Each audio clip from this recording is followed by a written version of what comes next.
Idea ఉందా? మూఢనమ్మకం అంటే ఏంది? దేనిని మూఢనమ్మకం అంటారు? మూఢనమ్మకం అంటే ఏమిటి? నిర్వచనం ఏమన్నా ఐడియా ఉందా? అదే ఎవిడెన్స్ లేకుండా, ఆధారం లేకుండా ఎవరో ఒక అభూత కల్పనని సృష్టించినప్పుడు దాన్ని నమ్ముతూ కొనసాగించడమే మూఢనమ్మకం. వితౌట్ ఎవిడెన్స్ తో నమ్ముతూ కొనసాగిస్తే మూఢనమ్మకం. ఇంకా గుడ్డిగా నమ్మడం. ఇంకా ఎవరైనా? ప్రశ్నించకుండా నమ్మితే అది మూఢనమ్మకం. ఓకే, ఇంకా ఎవరైనా? మీకు తెలిసింది మేము దీన్ని మూఢనమ్మకం అనుకుంటున్నాము అనేది చెప్పండి. ఇంకా ఎవరైనా? శాస్త్రీయత లేని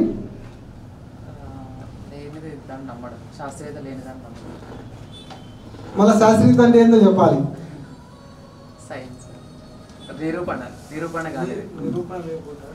నిరూపణ కానిది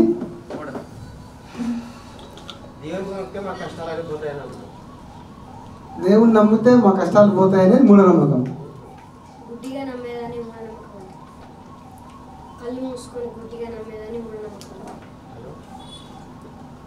కళ్ళు తెరుచుకొని అదే నమ్మకాన్ని నమ్మచ్చా?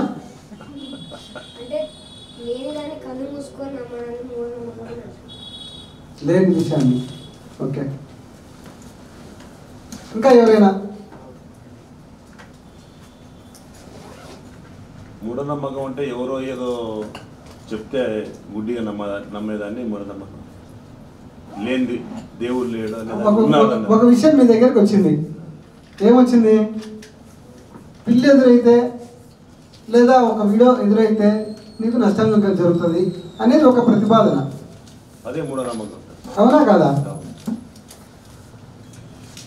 ఈ ప్రతిపాదనను మనం ఏం చేస్తామంటే, ఇవన్నీ మీరు చెప్పేటన్ని ప్రతిపాదనలే. ఏంటి? దేవుడు ఉండడానికి చెప్పడమే మూఢనమ్మకం. అంటే దేవుడు ఉండడానికి చెప్పడం ఒక స్టేట్మెంట్. ఇట్లాంటి వాక్యాలన్నీ మీరు చెప్పినారు కదా. నిమ్మకాయ కట్టడం, కొత్త బండి వెహికల్ తెచ్చుకుంటే నిమ్మకాయ కడతారు. ఎందుకు కడతారు? యాక్సిడెంట్ కాకుండా ఉండడానికి, అంతేనా? ఇప్పుడు అది ఒక స్టేట్మెంట్.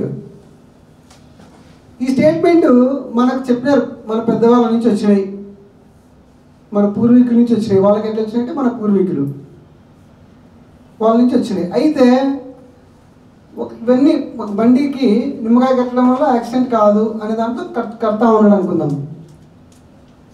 ఇతను నమ్ముతాడు, అవునా? బండికి నిమ్మకాయ కట్టడం వల్ల యాక్సిడెంట్ కాదని ఇతను నమ్ముతాడు. ఇతను నమ్మకం, అవునా కదా? దేవుణ్ణి నమ్మితే మనం అనుకునేవి జరగవు, లేదా జరుగుతాయి. మన బ్యాచ్ అంతా జరగవని, జరుగుతాయని వాడు నమ్ముకుంటాడు, అవునా కదా? నమ్ముతాడు ఫస్ట్. దాన్ని ఏం చేస్తాము? పరీక్షకు పెడతాం, ప్రయోగానికి చూస్తాం. అంటే నమ్మకం అనేది ఎప్పుడు ఉంటుంది? నిరూపణ లేనప్పుడు నమ్మకం ఉంటుంది, అంతేనా? నిరూపణకు పెట్టలే మనం, ఇంకా పెట్టక ముందు మనకు నమ్మకం ఉంటుంది, అవునా కదా? చూడాలా, మనము నేను మాట్లాడే ప్రతి భాషలో ఏ పదమైనా మీకు అర్థం కాకపోతే ఆ పదాన్ని మీరు అడగాలి. మీరు చెప్పిన విషయాన్ని మీ అనుభవంలో చూసుకుంటూ ఉండాలి. ఇదేనా మనకు దీని నుంచి వచ్చిందా, ఇది కాదా? ఒక వాక్యం మనకు ముందు వస్తుంది, దాన్ని ప్రయోగానికి పెట్టక ముందు ఏముంటుంది? నమ్మకం ఉంటుంది, అవునా కదా? ఏదైనా నమ్మితేనే మనం పని చేస్తాం. ఇప్పుడు మీరందరూ ఇక్కడ గుమిగూరినారు దేనికోసము? బైరినేరసి గారి మీద నమ్మకంతో, అవునా కదా? ఒక సమాజంలో ఒక మార్పు రావాలంటే అది ఈయన ద్వారానే వస్తుందని మీరు నమ్మినారు, అవునా? అట్లా ఇట్లాంటి విషయాలన్నీ మనం చాలా విషయాలు నమ్ముతూ ఉంటాం. ఇప్పుడు ఒక సిచ్యువేషన్ వచ్చినప్పుడు అది నమ్ముతాము. మనకేం తెలియాలి? ఇప్పుడు నమ్మకం అంటే ఏంటంటే ప్రయోగానికి ముందు ఉంటుంది, అవునా కాదా? ప్రయోగానికి ముందున్నదాన్ని మనం నమ్మకం అంటాం. ఒక స్టేట్మెంట్ ఏదైనా సరే, ఒక విషయం మీ దగ్గరికి వచ్చింది, దాన్ని ఇంకా మనం ప్రూవ్ చేసుకోలే, అప్పుడు నమ్ముతూ ఉంటాం. నమ్మకం అంటే మనకు తెలియదు. ఇప్పుడు దాన్ని పరీక్షకు పెట్టినాం, పరీక్ష చేయాలనుకున్నాం. ఎట్లా చేయాలనుకున్నాం పరీక్ష?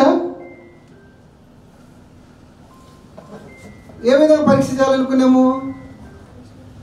బండికి నిమ్మకాయ కట్టినాము, పోయినాము, యాక్సిడెంట్ అయింది. అప్పుడు నిమ్మకాయ కట్టినా కూడా యాక్సిడెంట్ అవుతుంది కదా. అంటే దీనివల్ల ఏం తెలిసింది? అరే బండికి నిమ్మకాయలు కొత్తగా కట్టి పూజ చేయడం వల్ల యాక్సిడెంట్ కాకుండా ఉండదు అనే విషయం తెలిసింది మనకు. అంతేనా? ఆ నమ్మకాన్ని ప్రయోగానికి గురి చేసినాము. ఇది కాదు అని రిజల్ట్ వచ్చింది. యాక్సిడెంట్ అయ్యేదానికి వేరే వేరే కారణాలు ఉన్నాయి, కాకపోవడానికి కూడా వేరే వేరే కారణాలు ఉన్నాయి, ఇది మాత్రం కాదు అని వచ్చింది రిజల్ట్. ప్రూవ్ అయింది, నిరూపించిన తర్వాత కూడా అదే విషయాన్ని స్వీకరిస్తే దాన్ని మూఢనమ్మకం అంటాం. మీకు అట్లానే అనిపిస్తుందా నేను చెప్పింది? నిరూపణ ప్రూవ్ చేసినాం, చాలా విషయాలు మీరు అన్ని నిరూపణ ప్రూవ్ చేసినాం. మీరు చెప్పిన విషయాలన్నీ ప్రూవ్ చేసినట్టుగా. ఇది ఇట్లా జరగడానికి కారణం ఇది కాదు, వేరే ఉంది. ఇది జరగకుండా ఉండేదానికి కారణం ఇది కాదు, వేరే ఉంది. అన్ని ప్రూవ్ చేసినాం. ప్రూవ్ చేసినా కూడా మనం మళ్ళీ దాన్నే ఆచరణలో పెడతా ఉంటాం. అట్లా పెట్టినటువంటి విషయాలనే మూఢనమ్మకాలు అంటాం. అది మూఢనమ్మకం యొక్క డెఫినేషన్. ఉదాహరణ అయ్యప్ప స్వామి టెంపుల్లో అన్ని తెలుసు, ఏదైనా తీసుకోవచ్చు. అయ్యప్ప స్వామి టెంపుల్ తీసుకోవచ్చు, మీరు ఏదైనా తీసుకోవచ్చు.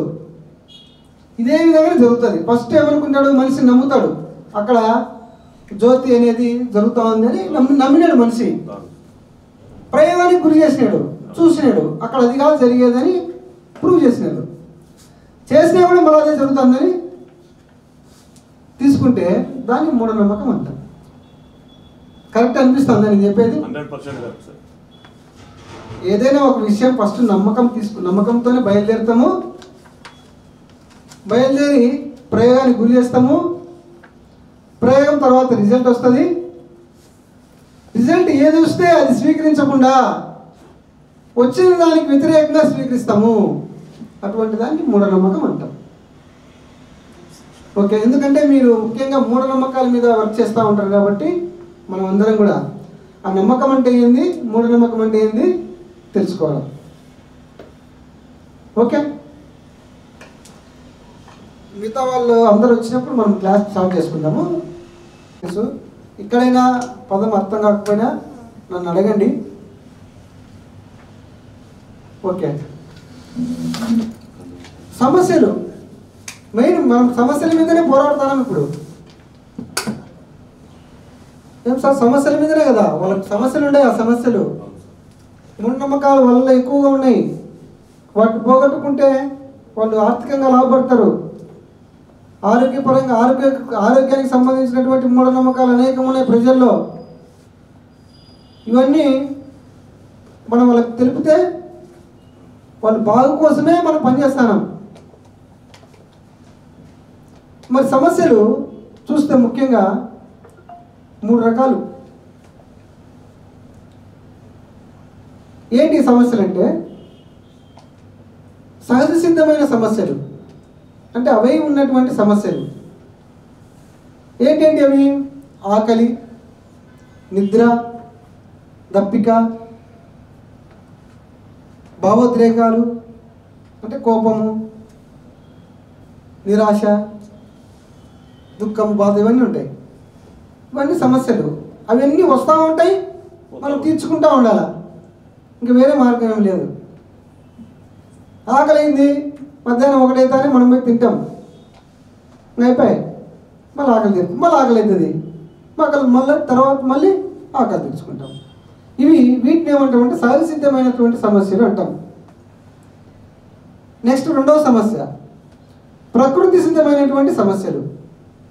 ఏంటి ఈ ప్రకృతి సిద్ధమైన సమస్యలు? భూకంపాలు, వరదలు, ఇవన్నీ వస్తూ ఉంటాయి. వాటిని ఏం చేయాలి మనము? వాటిని ఎదుర్కొనేదానికి సిద్ధంగా ఉండాలా? ఆ కలిగిన నష్టాన్ని పూరించుకోవడానికి సిద్ధంగా ఉండాలా? మనం ఏం చేయలేం. ముందే తెలిస్తే, దానికి సంబంధించిన జ్ఞానం మనకు తెలిస్తే దాని నుంచి తప్పించుకుంటాం. అవి ప్రకృతి సిద్ధమైనటువంటి సమస్యలు. మూడో సమస్య ముఖ్యంగా చూడండి బాగా, తెచ్చిపెట్టుకునేటువంటి సమస్యలు. ఇవి చాలా ఇంపార్టెంట్. మనం ఎక్కువగా తెచ్చిపెట్టుకుంటూ ఉంటాం సమస్యలను, అవునా కాదా? తెచ్చిపెట్టుకునేటువంటి సమస్యలే మనకు ఎక్కువగా ఉంటాయి. ఎందుకు తెచ్చిపెట్టుకుంటాడు మనిషి? ఏమో అని కోరికనా? నాకు సమస్య ఉండాలి అనుకుంటా ఉంటాడా మనిషి? అనుకోడు. మరి ఎందుకు తెచ్చిపెట్టుకుంటా ఉంటాడు సమస్యలను? బాగా అబ్జర్వేషన్ చేయండి. ఎందుకు తెచ్చిపెట్టుకోవాలనుకుంటాడు? జ్ఞానంలో తేడాలు ఉండడం వల్ల, వానికి సరైన జ్ఞానం లేకపోవడం వల్ల వానికి సమస్యలు వస్తూ ఉంటాయి, అవునా కదా? చూద్దాం. Correct sir. జ్ఞాన భాగంలో తేడాలు ఉండడం వల్ల వానికి సమస్యలు వస్తూ ఉంటాయి. ఒక ఎగ్జాంపుల్ చూద్దాం. సిగరెట్ తాగేవాడు ఉన్నాడు, తాగితే ఆరోగ్యం దెబ్బతింటుందని ఉంది. సిగరెట్ తాగకూడదు, ఇది సరైనటువంటి జ్ఞానం. ఎందుకు అని క్వశ్చన్ వేసినాం. నీ ఆరోగ్యం దెబ్బతింటుంది, ఆన్సర్ వచ్చింది. కానీ ఏం చేస్తాం మనము? సిగరెట్ తాగుతూ ఉంటాం. ఆ జ్ఞానాన్ని, సరైన జ్ఞానాన్ని మనము వాడుకోము. సిగరెట్ తాగుతాడు, ఆరోగ్యం దెబ్బతింటాడు. ఇది జ్ఞానం. సరైన జ్ఞానాన్ని వాడుకోకపోతే సమస్యలు వస్తాయి. సరే, మరి సరైన జ్ఞానంలో తేడాలు ఉండడం వల్ల మనకు సమస్యలు వస్తాయి. అసలు జ్ఞానం అంటే ఏంది? జ్ఞానం అంటే ఏమిటి? ఇది చూడాలి. జ్ఞానం అంటే ఏందో మనకు తెలిస్తే కదా అది సరైనదా కాదా అని చూసుకునేది. జ్ఞానం అంటే ఏమిటంటే, జ్ఞానం మన జ్ఞానేంద్రియాల ద్వారా వస్తుంది. ఎన్నున్నాయి మన జ్ఞానేంద్రియాలు? 5. వీటి ద్వారానే మనకు జ్ఞానం వస్తుంది. దేనికి సంబంధించిన జ్ఞానం వస్తుంది? ఉన్నదానికి సంబంధించినటువంటి జ్ఞానం వస్తుంది. ఉన్న వాటిని ఏమంటామంటే వాస్తవాలు అంటాం. ఇవన్నీ ఉండేటి. బాటిల్ ఉంది, టేబుల్ ఉంది, చైర్ ఉంది, కెమెరా ఉంది, ఏసి ఉంది, ఇవన్నీ వాస్తవాలు. నువ్వు గమనించినా ఉన్నాయి, గమనించకపోయినా ఉన్నాయి, నువ్వు గమనించక ముందు ఉన్నాయి, నీ ఇష్టాయిష్టాలకు సంబంధం లేకుండా ఉన్నాయి. అవన్నీ వాస్తవాలు. నీకు ఇష్టం ఉండే దాన్ని ఉంటుంది, నీకు ఇష్టం లేకునే అది ఉంటుంది. భూమి మీద ఉన్నటువంటి ఏవైనా సరే ఇవన్నిటిని వాస్తవాలు అంటాం. ఈ విషయంలో మొత్తం చూస్తే మీకు వాస్తవాలు అనిపించేటి పదార్థము, శక్తి రూపాలలో ఉంటాయి. పదార్థము, వాస్తవము. ఈ జ్ఞానేంద్రియాలు వాస్తవము, ఇది వాస్తవము. సంబంధం లేక వచ్చినప్పుడు చూస్తాం. జ్ఞానేంద్రియాలు వాస్తవము, సంబంధం లేక వచ్చినప్పుడు మనకేదో తెలిసింది అనిపిస్తూ ఉంటుంది. ఆ అనిపించిన దాన్నే జ్ఞానం అంటాం. ఇప్పుడు ఇదేమిటి అని అడిగాం. ఇది వాస్తవము. కన్ను సంబంధం లేకొచ్చి మనకేందో తెలిసింది అనిపిస్తుంది. ఫస్ట్ ఆ తెలిసిందాన్నే జ్ఞానం అంటాం. ఫస్ట్ మీకు బైరినరీస్ అనగానే ఏం తెలిసింటుంది? ఏదో తెలిసింటుంది. ఆయన ఏం చేస్తాడు, అది ఇది అని తెలిసింటుంది. ఆ తెలిసిందే బైరినరీస్ సంబంధించినటువంటి జ్ఞానం. అంటే బాగా గమనించండి, ఉన్నటువంటి వాస్తవము జ్ఞానేంద్రియం సంబంధం లేక వచ్చినప్పుడు మనకేదో తెలిసింది అనిపిస్తుంది. ఆ అనిపించిన దాన్నే జ్ఞానం అంటాం. అది పదార్థ రూపంలో అయినా ఉండొచ్చు, విషయ రూపంలో అయినా ఉండొచ్చు. ఏదైనా తెలుస్తుంది నీకు, ఏమైనా తెలియని తప్పు. ఇదేమిటి అని అనుకో, బాటిల్ అన్నారు. ఇంకొకరు వచ్చేసి బాటిల్ అని తెలియదు అనుకో, పిల్లవాడు ఏమని చెప్తాడు? వానికి నచ్చింది చెప్తాడు. అది కూడా జ్ఞానమే, వానికి ఉన్నటువంటి జ్ఞానం అది. అప్పుడు మనం సర్చ్ చేస్తాము. ఇది బాటిల్ అనుకోకుండా ఒక డబ్బా అన్నాడు అనుకోండి, అప్పుడు వాడు ఏం చేస్తాము? వాళ్ళ దగ్గర సరికాని జ్ఞానం ఉంది, తప్పు జ్ఞానం ఉంది. అవునా? మనం ఏం చేస్తాము? సరైన జ్ఞానాన్ని చెప్తాము. ఏంటి సరైన జ్ఞానం అంటే? వాస్తవం ఎలా ఉందో అలానే తెలిస్తే కనుక అది సరైన జ్ఞానం అంటాం. As it is. ఇది ఏంది? బాటిలే అనే నీకు మైండ్లో తెలిసింది అనుకోండి, దాన్ని సరైన జ్ఞానం అంటాం.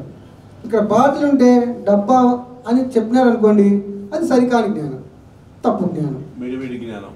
మిడిమిడి జ్ఞానం కాదు, తప్పు జ్ఞానం అది. ఇంకా మిడిమిడి అంటే ఇంకా కొంచెం తెలిసి కొంచెం తెలియకుండా ఉండాలి, తప్పది.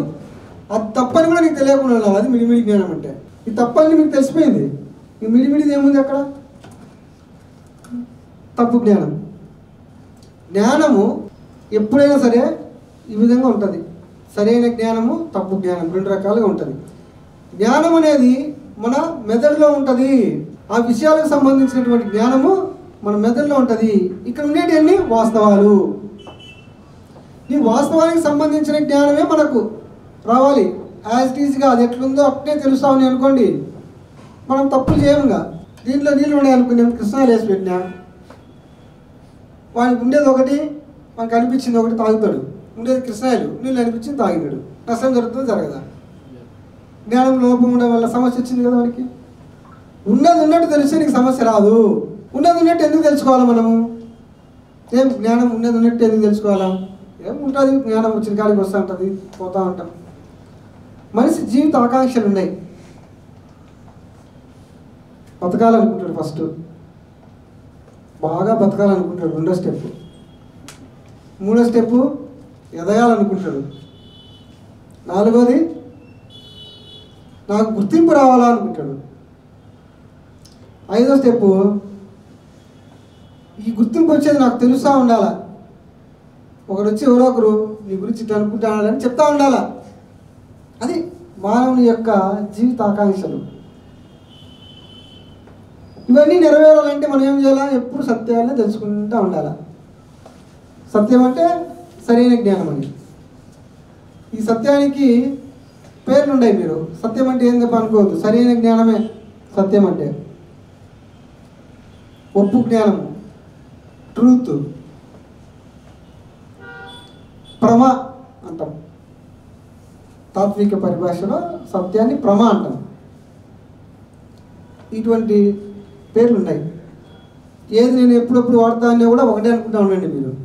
ఒకసారి సత్యం అంటే అండి, ఒకసారి సరైన జ్ఞానం అంటే అండి, ఏం తప్ప అనుకోవద్దు.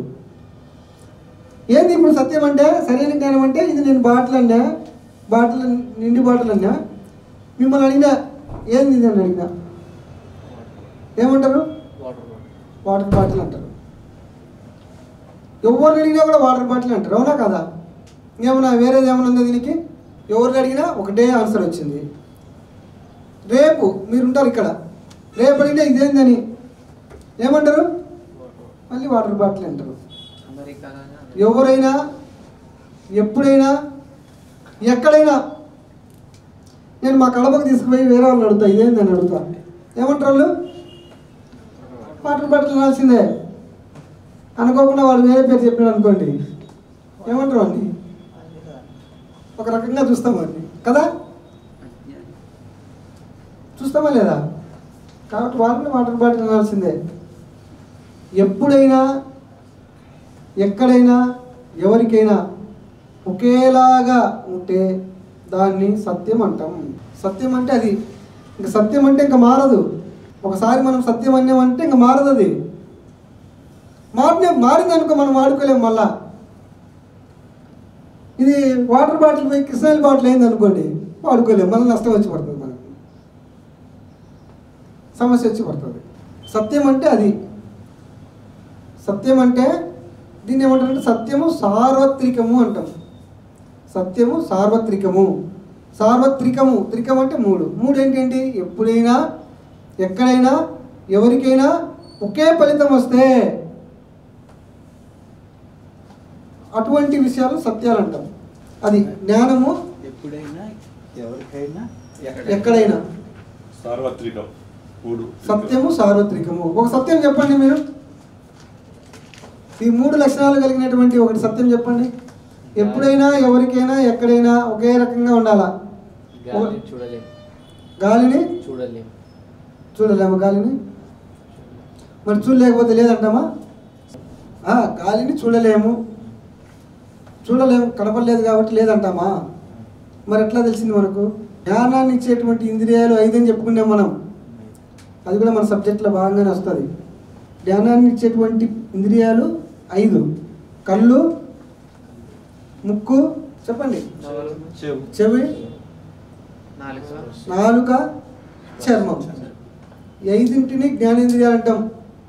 ఒక కన్నుకు లేదని తెలుసా లేదనం, రెండో ఇంద్రియాన్ని వాడుకో అంటాం, ఇతర ఇంద్రియాల సాయం తీసుకో అంటాం. మన శాస్త్రీయ పద్ధతిలో అదొకటి స్టెప్. ఏం ఇంద్రియం వాడుకునేవి? ఇక్కడ చర్మం అనే ఇంద్రియాన్ని వాడుకొని గాలి ఉందని చెప్తాం. మీ అనుభవాల్లో కూడా మీ దగ్గరికి వచ్చిన విషయాలు కూడా అట్లే చూడాలి మనం. చెవికి వినపడలేదు కదా, నాకు లేదు, వాడు చెప్పింది అర్థం కాలేదు కదా, అది లేదు. అర్థం కాకపోతే అర్థమైతే చెప్పించుకోవాలి మనం. మనకు అర్థమైనాకనే ఉందా లేదా చెక్ చేయాలి మనం. అట్లా 5 ఇంద్రియాలకు లేదనుకోండి, లేదంటామా? ఇప్పుడు ప్రోటాన్ అన్నా నేను, ప్రోటాన్, ఎలక్ట్రాన్, న్యూట్రాన్ అన్నా, ఉన్నాయా లేవా అవి? మరి నీ కళ్ళకు కానీ నీ చర్మానికి కానీ దేనికి తెలియలేదే. వాటి యొక్క ఫలితాన్ని చూసాను మనం. ఎలక్ట్రాన్ల ప్రవాహం కరెంట్ అన్నాం, ఫలితం పట్టుకోకపోతే తెలుస్తుంది. ఫలితాన్ని చూసి చెప్తాను ప్రవాహం ఉందని, అది పద్ధతిలో వస్తుంది. మనం మళ్ళీ మాట్లాడుకుంటాం ఇట్లాంటి విషయాలు. ఓకే, ఇప్పుడు ఏంటంటే జ్ఞానం అంటే మన బ్రెయిన్లో ఉంటుంది జ్ఞానము. ఆ జ్ఞానం అంతా దేని నుంచి వస్తూ ఉంటుంది? ఈ వాస్తవాల నుంచి వస్తూ ఉంటుంది. ఈ ప్రపంచం గురించి మనం తెలుసుకోవాలా, ఈ భూమిని గురించి తెలుసుకోవాలా, ఆకాశం గురించి తెలుసుకోవాలా, మనుషుల గురించి తెలుసుకోవాలా. ఉన్నది అనిపిస్తున్నది ఒకటే అయితే దాన్ని సత్యం అంటాం. అక్కడ ఒకటి ఉంది మనకు అనిపించింది వేరేదైతే అసత్యం అంటాం. ఏ స్థితిలో తెలిసినా కూడా అది జ్ఞానమే. ఏ స్థితిలో తెలిసినా ఇది జ్ఞానం యొక్క డెఫినేషన్. మరి జ్ఞానము మనకు ఎట్లా వస్తుంది? జ్ఞానేంద్రియాల ద్వారా వస్తుంది. విధానాలు, మార్గాలు, పద్ధతులు ఏంటి? భాష ద్వారా వస్తుంది. అవునా? అంటే పుస్తకాలు చదవడం ద్వారా జ్ఞానం వస్తుందా రాదా? రాదు. అంటే మనకు తెలియని విషయాలు తెలుస్తూ ఉంటాయి కదా. తెలియని విషయం ఏం తెలిసినా జ్ఞానమే అని చెప్పుకున్నాం నిర్వచనంలో. తప్పు తెలియని, ఒప్పు తెలియని, మళ్ళీ మనం డిస్క్రిమినేట్ చేసుకుంటాం. ఇది తప్పు, ఇది ఒప్పు అని. ఎట్లా చేసుకుంటాం అనేది పద్ధతి చూస్తాం. పుస్తకాలు చదవడం వల్ల జ్ఞానం వస్తుందా రాదా? వస్తుంది. టీవీ చూడడం వల్ల, వాట్సాప్ చూడడం వల్ల, యూట్యూబ్ ఛానల్స్ చూడడం వల్ల, పేపరు, ట్విట్టరు, ఇన్స్టాగ్రాము, ఎవరి చేతిలో చూసిన పిల్లల చేతిలో యూట్యూబ్ పోయింది, ఇప్పుడు ఇన్స్టాగ్రామ్లు, ఫేస్బుక్ కూడా పోయింది. వీటన్నింటి నుంచి మనకు జ్ఞానం వస్తూ ఉంటుంది. ఇవన్నీ అన్నిటిని కలిపి శబ్ద ప్రమాణము అంటాం. అంటే భాష ద్వారా వచ్చేటువంటి జ్ఞానం అంటాం. ఇది ఒక మార్గము. అంటే భాష ద్వారా వచ్చేటువంటి జ్ఞానము సరైనదా కాదా చూసుకోవాలంటే ఏం చేయాలా? భాష ద్వారా మనకు జ్ఞానం వస్తుంది కదా, వచ్చిందంత దాంట్లో తప్పులుంటాయి, ఒప్పులుంటాయి అనుకున్నాం కదా. మరి ఏది తప్పు ఏది ఒప్పు అని తెలుసుకోవాలా లేదా? ఎందుకు తెలుసుకోవాలా? సరైన జ్ఞానాన్ని వాడుకుంటే మనము సమస్యల్లో పడం. కాబట్టి సరైన జ్ఞానాన్ని వాడుకోవాలి మనం. అందుకోసం తెలుసుకోవాలి. ఇంకా ఎట్లా వస్తుంది మనకు జ్ఞానము? ఒకటి భాష ద్వారా వస్తుందని చెప్పుకున్నాము. ఇంకా చూడడం అంటే నేరుగా చూడడం, రైట్. ఇంకా ప్రత్యక్ష పద్ధతి అంటాం దాన్ని. నేరుగా చూసి తెలుసుకుంటాం కదా. అనుభవం నుంచి అంటే అదే కానీ భాషనే కదా అది. నేరుగా చూసి తెలుసుకుంటే కనుక ప్రత్యక్షం ద్వారా జ్ఞానం వచ్చింది అంటాం. నేరుగా ఇంద్రియాలతో చూసి తెలుసుకుంటే ప్రత్యక్ష పద్ధతిలో జ్ఞానం వచ్చింది అంటాం. ఇప్పుడు భాష ద్వారా మనకు ఒక వాక్యం మన దగ్గరికి వచ్చింది. నేను గాలిలో ఉన్నట్టుండి గాలిలో లేదా నేల మధ్యలోనే గాలిలో నడుస్తాను అని చెప్పినా. ఇది సరైందా కాదా? ఎందుకు కాదని చెప్తున్నారు? అట్లా మనకు రాలేదా? వాట్సాప్లలో చాలామంది ఇట్లా నడిచినట్టు, ఇట్లే గాలిలో కూర్చోన్నట్టు చూడలేదా మీరు? ఆ మ్యాజిక్ కాకుండా ఎవరన్నా ఒక వ్యక్తి వచ్చి మీ దగ్గరికి అన్నాడు అనుకోండి, అది సరైందా కాదా? సరైనది కాదు. పరీక్ష సరైనది కాదనుకోకుండా ఆయన అప్పుడే 3 క్వశ్చన్లు ఏమని చెప్పిన ఎప్పుడైనా ఒక 3 క్వశ్చన్లు చెప్పినా కదా. రా చూద్దాం, నువ్వు చేసి చూసుకున్నావా అని అడుగుతాం మనం. అవును. మళ్ళా చేసి చూసుకున్నావా అంటాం. అవును. రా అడిగితే మనం ఇప్పుడు నా దగ్గర కూర్చుందిరా అంటాం. 3వ స్టెప్ కూర్చుని అనుకో, రైట్. మనం కూడా ప్రచారం చేస్తాం, ఇట్లా కూర్చోవచ్చు ఈ విధంగా వస్తాడు ఎవరన్నా అట్లా స్టేట్మెంట్ ఇచ్చినవాడు ప్రయోగానికి వస్తారా? అంటే భాష బలహీనమైనది అని చెప్పడం కోసం ఇది. భాష ద్వారా మనకేం తెలుస్తుంది? ఈ అభిప్రాయం ప్రకటించడానికి మాత్రమే తెలుస్తుంది. ఆ ప్రకటించిన విషయం తప్ప రైట్ తెలియదు. కరెక్టా కాదా? భాష ద్వారా మనకేం తెలుస్తుంది? ఒక వ్యక్తి ఫలానా విషయాన్ని ప్రకటించడానికి మాత్రమే తెలుస్తుంది. ఆ ప్రకటించిన విషయము సరైనదా కాదో తెలియదు. తెలియాలంటే ఏం చేయాలా? ప్రయోగానికి వచ్చి ప్రయోగం దగ్గరికి వచ్చి చూడాలి. ఇది భాష యొక్క బలహీనత. అందుకే మనకు ఎక్కువ సమాచారం భాష నుంచి వస్తూ ఉంటుంది. కాబట్టి వచ్చిందల్లా కరెక్ట్ అనుకోకుండా మనము చెక్ చేసుకుంటూ ఉండాలి. చెక్ చేసుకునే విధానం ఇది ఒకటి భాష ద్వారా వస్తుంది. నెక్స్ట్ రెండోది ప్రత్యక్షం ద్వారా వస్తుంది అని చెప్పినారు. నేరుగా చూసి తెలుసుకుంటాం, ప్రత్యక్ష పద్ధతి. నెక్స్ట్ ఇంకొకటి ఉంది, 3వ పద్ధతి. ఏం చెప్పండి? భాష వచ్చే పద్ధతుల్లో 3వది ఏమన్నా మీకు ఐడియా ఉంటే చెప్పండి. ఊహించడం ద్వారా జ్ఞానం వస్తుందా రాదా? ఏది ఒకటి ఊహించింది చెప్పండి, మీరు ఊహించి చెప్పి. ఊహ ద్వారా మనకు జ్ఞానం వస్తుంది. ఊహిస్తాం. అసలు ఏంది ఎప్పుడు ఊహిస్తాం? అసలు ఊహ ఎప్పుడు వస్తుంది తెలుసా? ఫస్ట్ మనకు చూడండి ఒకసారి. ఊహ అనేది రెండింటి మధ్య సంబంధ జ్ఞానం గతంలో మనకు కలిగి ఉంటుంది. అందులో ఒకటి ఇప్పుడు ప్రత్యక్షమవుతుంది, రెండోది ఊహిస్తాం. ఇది ఊహా పద్ధతి అంటాం. రెండింటి మధ్య సంబంధ జ్ఞానం గతంలో మనకు కలిగి ఉంటుంది. అందులో ఒకటి ఇప్పుడు ప్రత్యక్షమైతే రెండో దాన్ని ఊహిస్తాం. దాన్ని ఊహా పద్ధతి అంటాం. ఉదాహరణ చెప్తాను. నల్లటి మేఘాలు ఉన్నాయి, ఉరుములు మెరుపులు వస్తూ ఉన్నాయి. ఏం ఊహిస్తాం మనం? ఏమని ఊహిస్తాం? వర్షం పడుతుందని ఊహిస్తాం. అవునా కదా? అంటే ఆ మెరుపులకు ఉరుములకు వర్షానికి సంబంధం మనకు ముందే తెలిసి ఉంటుంది. తెలియకుండా ఊహ రాదు. అవన్నీ ముందే మనకు సంబంధం తెలిసి ఉంటుంది. కాబట్టి మనకేం ప్రత్యక్షమైనవి? మెరుపులు ఉరుములు ప్రత్యక్షమైనవి. గాలి అంటే నార్మల్ గాలి కాకుండా స్పీడ్, ఇవన్నీ మనకు ప్రత్యక్షమైనవి. వెంటనే మనం ఊహిస్తాం. ఊహించి మరి వర్షం పడేది ఎట్టుంది పారా ఇంటికి అంటాం. జ్ఞానం వచ్చిందా లేదా? మనకు ఊహ ద్వారా జ్ఞానం వస్తుందా లేదా? ఇట్లాంటివి చెప్పండి ఒకటి. ఇంకా ఏమన్నా మీ అనుభవంలో ఉండేటి? నిప్పు పట్టుకుంటే కాలుతుంది అని మీకు తెలుసు ముందే. లేదా కొండపైన పొగ వస్తూ ఉంది, అప్పుడు ఏం ఊహిస్తాం మనము? అక్కడ నిప్పు ఉండొచ్చు అని ఊహిస్తామా? ఊహించమా? నిప్పు ఉంటేనే కదా పొగ అంటుకొని పొగ వచ్చేది. అంటే నిప్పు పొగకు సంబంధం ఉంది. అందులో మనకేది ప్రత్యక్షమైంది? పొగ ప్రత్యక్షమైంది. ఏం ఊహించినాం? నిప్పు ఉందని ఊహించినాం. బైరినేరస్ గారిని మనం చూడలే. ఆయన బ్యాగ్ ఒకటి ఉంటుంది, ఎర్ర బ్యాగు. ఈడుంది అనుకోండి ఎర్ర బ్యాగు. ఏమని ఊహిస్తారు మీరు? ఈడు ఉన్నాడు, ఈ ఏరియాలో ఉన్నాడని ఊహిస్తారా? ఊహించమా? అది రైట్. అది ఊహ ద్వారా మనకు జ్ఞానం వస్తుంది. అంటే ఆ రెండింటి మధ్య సంబంధం మీకు ముందే తెలిసి ఉంటుందా తెలిసి ఉండదా? ఇప్పుడు ఇక్కడ ఎర్ర బ్యాగ్ ఉందనుకోండి, ఎర్ర బ్యాగ్ బైరినేరస్ గారు వేసుకోవాలని మీకు తెలిసింది అనుకోండి. లేదు వేసుకోవాలనుకుంటే మీకు వేసుకుంటారో తెలియదు. మీకు చెప్పలేరు ఇక్కడ ఉన్నారని. ఆ సంబంధం తెలిసి ఉండాలా? ఆ నరేష్ గారికి ఆ బ్యాగ్ ఉండే సంబంధం మీకు తెలిసి ఉండాలి ముందు. తెలిసింటే బ్యాగు ప్రత్యక్షమైతే మనిషి ఉన్నాడని ఊహిస్తాం. అయితే ఈ ఊహ ద్వారా ఊహించింది ఒక్కోసారి తప్పు అవుతుంది, ఒక్కోసారి రైట్ అవుతుంది. ఎప్పుడు తప్పు అవుతుంది, ఎప్పుడు రైట్ అవుతుంది? మనకు ప్రత్యక్షమైంది 100% కరెక్ట్ అయితే హేతు అంటాం దాన్ని. హేతు ప్రత్యక్షమైన దాన్ని హేతు అంటాం. అది 100% కరెక్ట్ అయితే మనం ఊహించింది 100% కరెక్ట్ అవుతుంది. అయినా కూడా అది సరైందో కాదో తెలుసుకోవాలంటే పోయి చూడాల్సిందే. బ్యాగ్ ఇడుంది, మనిషి లేడు. కావాలంటే చూడండి బ్యాగ్ ఆడుందే లేదో. ఉందా బ్యాగు? వాళ్ళ పిల్లల దగ్గర ఉంది.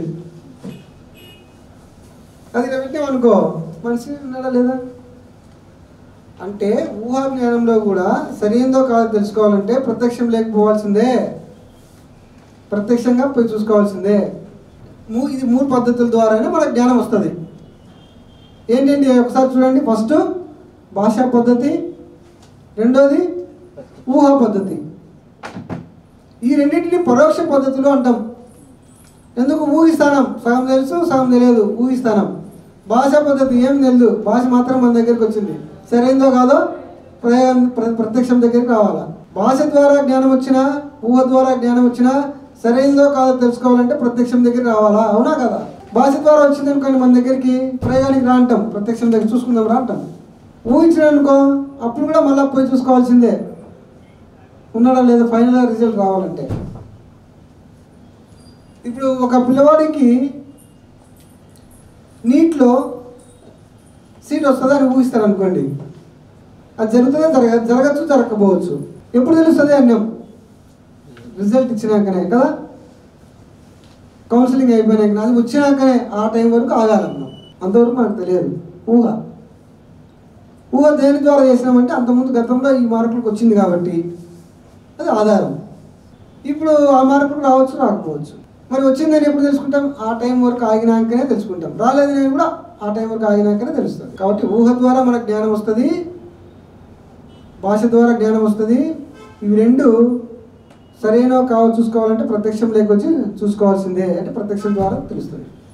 అయితే ఈ ప్రత్యక్ష పద్ధతిలో కూడా మనకు సరైన జ్ఞానాన్ని రావడం లేదు, మన ఇంద్రియాలు అందించడం లేదు. ఎట్లా ఇంద్రియాలు అందించడం లేదు చూద్దాం. ప్రత్యక్షంలో ఇప్పుడు ఎండమావులు ఉన్నాయి, మన రోడ్డు మీద పోతూ ఉంటాం, నీళ్ళు ఉన్నట్టు కనబడతాయి, మన కళ్ళు చూపిస్తాను, మనకు నీళ్ళు ఉండేయా అని చెప్తాను. పూర్వీకులు ఏం చేస్తారో తెలుసా? అనేక సార్లు బిందెలు పట్టుకుపోయినారు నీళ్ళు ఉన్నాయని, పోతే లేవు. ఇట్లా చాలా సార్లు చూసుకొని ఒరే ఎండమావిలో నీళ్ళు లేవురా అని చెప్పినాడు. మళ్ళీ ఇప్పుడు మనం ఆ జ్ఞానం వచ్చిన దానివల్ల మనం బిందె ఎత్తుకోవడంలా, లేకపోతే మనం కూడా ఎత్తుకుపోయేవాళ్ళం. అరే విషం తింటే చనిపోతారా అన్నాం, విషం తిన్నాడు చనిపోయాడు కాబట్టి ఆ జ్ఞానం మనకు వచ్చింది, మనం తినడంలే. ఎవడో ఒకటి చచ్చిపోయింటేనే మనకు ఆ జ్ఞానం వచ్చేది, అవునా కదా?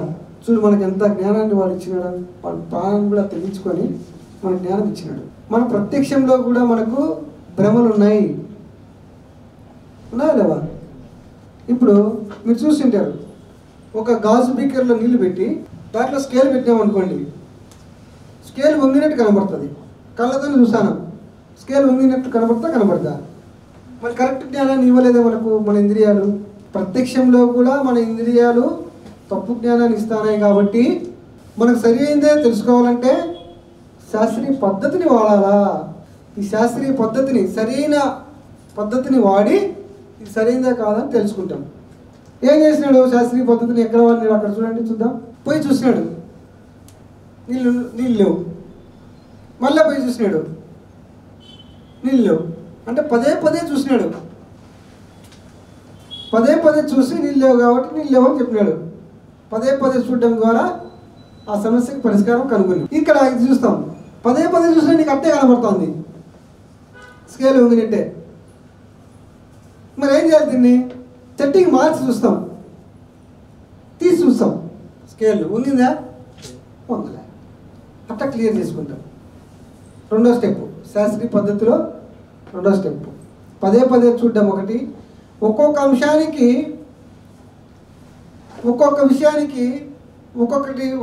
ఒకటి ద్వారానే పరిష్కారం అయిపోతుంది. కొన్ని 2-3 చూడాల్సి వస్తుంది. ఎండమావులు అనేది ఎట్లా పరిష్కారం అయింది? పదే చూడడం వల్ల అయింది. ఇక్కడికి వచ్చే కొద్ది పదే చూసే పరిష్కారం కాలే, ఇతర ఇంద్రియాలను సాయం తీసుకున్నాం. కన్ను చెప్పలేకుంది కాబట్టి తీసి స్పర్శ చేసి చూసినాం, తెలిసిపోయింది. తర్వాత బాటిల్లో గాలి ఉందా అని అడిగినాం. గాలి ఉందా దీంట్లో? ఇక్కడి నుంచి ఇక్కడ వరకు ఉందా? ఇక్కడ కూడా ఉందా? కొంచెంలో ఉందా గాలి? ఖాళీ బాటిల్ ఇచ్చినాం అనుకో, గాలి ఉందా లేదా ఎట్లా చెక్ చేస్తావు? కనపడలేదు కదా, ఖాళీ బాటిల్ ఇచ్చినాం మీకు. ఖాళీ బాటిల్ ఇచ్చి ఈ బాటిల్లో గాలి ఉందా లేదా అని అడిగాం. ఉచిత గాలి వస్తుందా?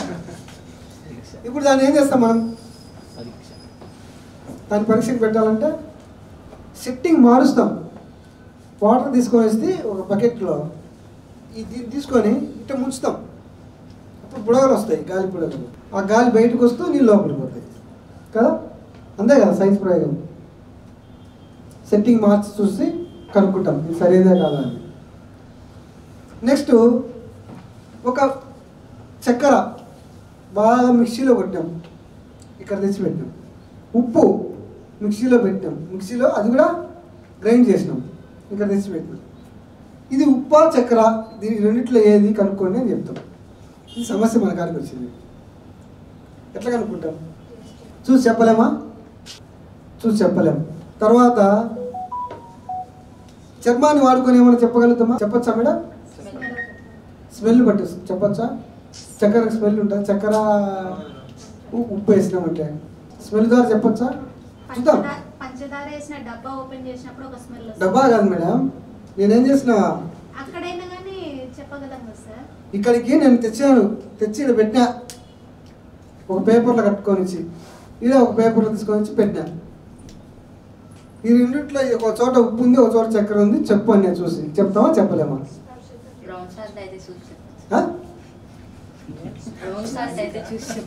బ్రౌన్ సాల్ట్ కాదు, నేను అందుకే ఏం చేసింది తెలుసా, మీరు పట్టుకొని కూడా చెప్పకూడదని చెప్పి మిక్సీలో వేసినా అని చెప్తానా.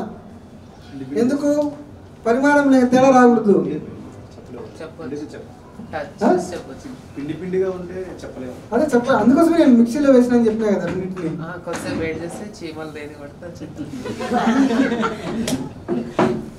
అంటే కరెక్టే.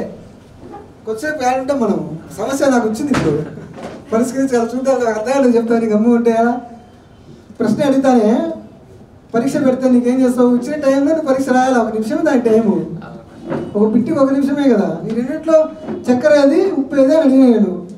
ఒక గంట చూసి చెప్తాలే అంటే కుదరదు. నీకు మార్కులు రావు, గంట దానికే వెచ్చిస్తే కదా. స్పీడ్ అండ్ అక్యూరసీ ఇంపార్టెంట్ కదా ఎడ్యుకేషన్లో కదా. పాయిజన్ మూడో విషయం. చక్కెర ఒకటి ఉప్పు ఒకటే పెట్టింది నేను. అంటే కంటి ద్వారా చూస్తే చెప్పలేము, చర్మం తాకి చూసినా కూడా చెప్పలేము.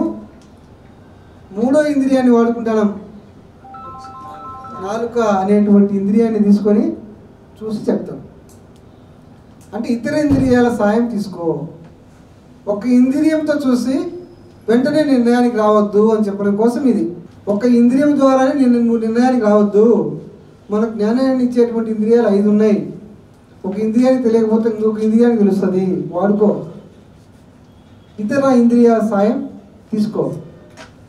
ఇది మన పూర్వీకులు చేసిందే. ఇది మన పూర్వీకులు ఈ విధంగా చేసి చూసిందే.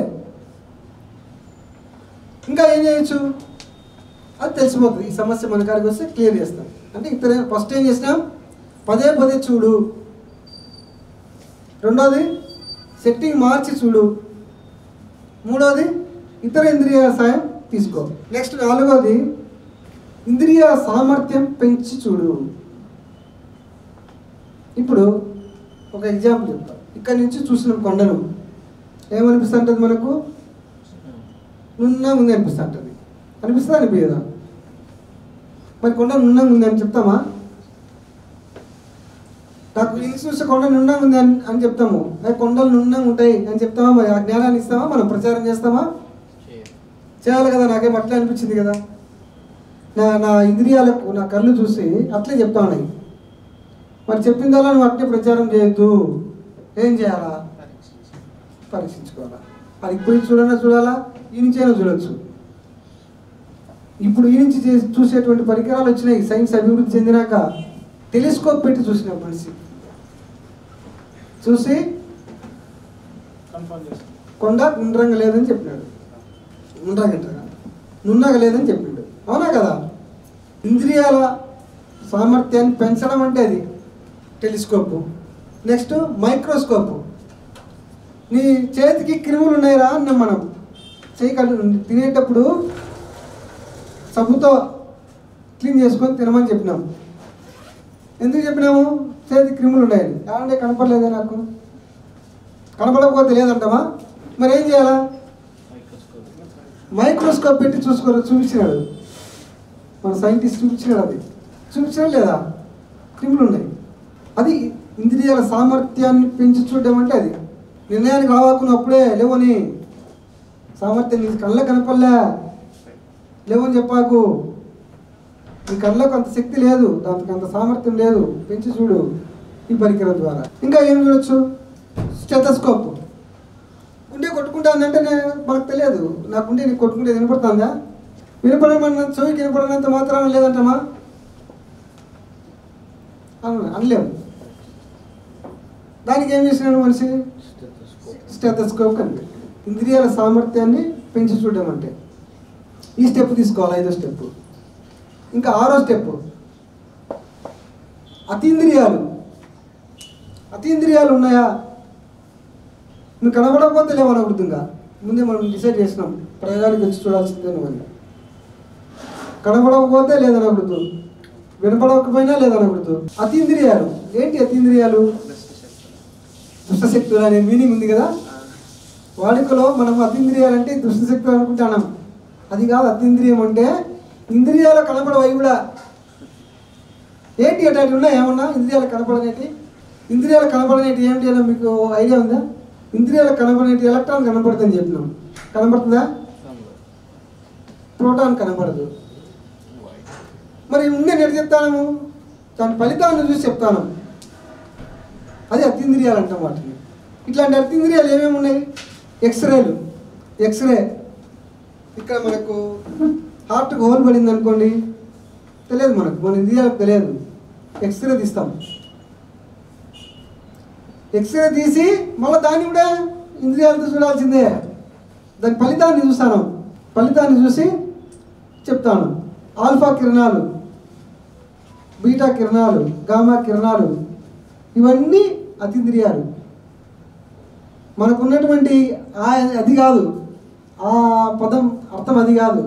అతీంద్రియాలంటే ఇంద్రియాలకు అందనేటువంటివి. వాటి ఫలితాలను మళ్ళీ ఇంద్రియాలకు అందేటట్టు చూసుకొని చెప్తాం ఇవి ఉన్నాయని. ఇవి పూర్వీకులకు, మన పూర్వీకులకు తెలియదు. ఏంటంటే తెలియదు మన పూర్వీకులకు? టెలిస్కోపు, అతీంద్రియాలు, ఆల్ఫా కిరణాలు, ఇవి తెలియదు వాళ్ళకు. వాళ్ళకి తెలిసిన 3 స్టెప్పులు ఏంటి?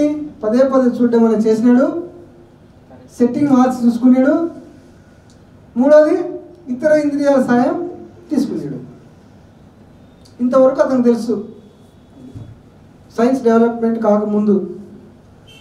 అవునా కదా? దీన్ని ఈ స్టెప్పులను చెప్పుకున్నాము. తర్వాత ఏం చేస్తాము? మళ్ళీ పునః ప్రయోగం చేయాల.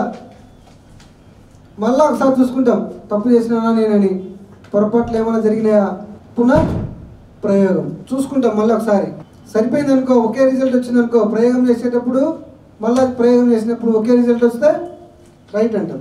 ఫస్ట్ చేసినప్పుడు ఒక రిజల్ట్, మళ్ళీ చేసినప్పుడు ఒక రిజల్ట్ వచ్చిందంటే దాన్ని మళ్ళీ చేయాల్సిందేగా. ఎక్కడ లోపం ఉందో చూసుకోవాలి, ప్రయోగం చేస్తాం. నెక్స్ట్ ఆ విషయానికి, ఆ ప్రయోగానికి సార్వత్రిక ప్రయోగార్హత కలిగి ఉందా లేదా అని చెక్ చేయాలి. సార్వత్రిక ప్రయోగార్హత అంటే ఎవరు చేసినా, ఎప్పుడు చేసినా, ఎక్కడ చేసినా ఒకే విధంగా ఒకే ఫలితం వచ్చిందా లేదా అని చెక్ చేయాలి. ఇది చివరి స్టెప్. దీంట్లో ఇది శాస్త్రీయ పద్ధతిలో ఈ స్టెప్తో మనకు ఫైనల్ అయిపోతుంది. ఈ విధంగా చేసినాకనే మనము ఒక నిర్ణయానికి రావాలా, అట్లా ఎందుకు రావాలా, సరైన జ్ఞానం వస్తుంది. మరి ఇవన్నీ స్టెప్స్ మనం తీసుకుంటా ఉన్నామా? వెంటనే మనం స్పందించి చెప్తామా ఆన్సర్? ఏం చేస్తాను మనం అనుభవంలో? మన అనుభవంలో ఎట్లా చూసుకుంటామా? ప్రతిదీ వెంటనే రెస్పాండ్ అవుతున్నాం. ఇప్పుడు అట్లా కాకూడదని చెప్పినాం కదా మనము. ఇది నేను చెప్పింది ఇప్పుడు సరైనది అనిపిస్తుందా మీకు? ఇట్లా చూసుకుంటే కనుక మనకు జ్ఞానంలో లోపాలు లేకుండా సరైన జ్ఞానం మనకు అందుతుందని చెప్పినా నేను. సరైన జ్ఞానం మనకు ఎందుకు రావాలంటే మనం డెవలప్ కావాలా. మనం అలా ప్రచారం చేసేటువంటి సంస్థలో ఉన్నాం కాబట్టి ఒక విషయాన్ని ప్రచారం చేయాలంటే దానికి సంబంధించిన సరైన జ్ఞానం మన కాడ ఉండాలి. ఈ సమాజానికి అత్యంత అపకారం చేసేవాడు ఎవరంటే తేలని విషయాలను చెప్పేవాళ్ళే. ప్రయోగరీత్యా తేలని విషయాలను చెప్తూ ఉంటారు, తప్పుగా తేలిన విషయాలను ఒప్పని చెప్తూ ఉంటారు, తెలియని విషయాలను ఒప్పని చెప్తూ ఉంటారు. వీళ్ళు సమాజానికి ఎక్కువ అపకారం చేసినట్లు. వాళ్ళ సంఖ్య ఇప్పుడు ఎక్కువ ఉంది, మన సంఖ్య చాలా తక్కువ ఉంది. మన సంఖ్య ఎక్కువ అయితేనే వాళ్ళను మనం చెప్పగలం, లేకపోతే చెప్పలేం. మనకన్నా స్పీడ్గా ఈరోజు సూడో సైన్స్ ప్రచారం అవుతూ ఉంది. సూడో సైన్స్ అంటే తెలుసా మీకు? సైన్స్ లాగానే ఉంటుంది, సైన్స్ కానిది. ఒకటి చెప్పండి, సూడో సైన్స్. సైన్స్ లాగానే ఉంటుంది, సైన్స్ కాదు. ఇది ఎక్కువ ప్రచారం జరుగుతూ ఉంటుంది. ఆవు అనే జంతువు ఆక్సిజన్ పీల్చుకొని ఆక్సిజన్ వదులుతుంది.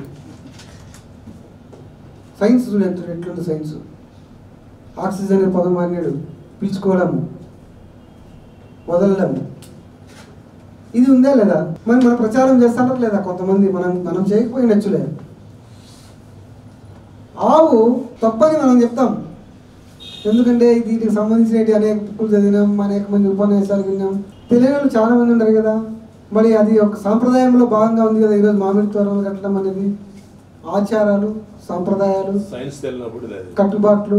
ఎవరైనా వచ్చి ఈ మామిడి తోరణాలు కట్టుకోవడం మా ఆచారం అయ్యా అన్నారు అనుకో, మనం ఏమనాలి అప్పుడు?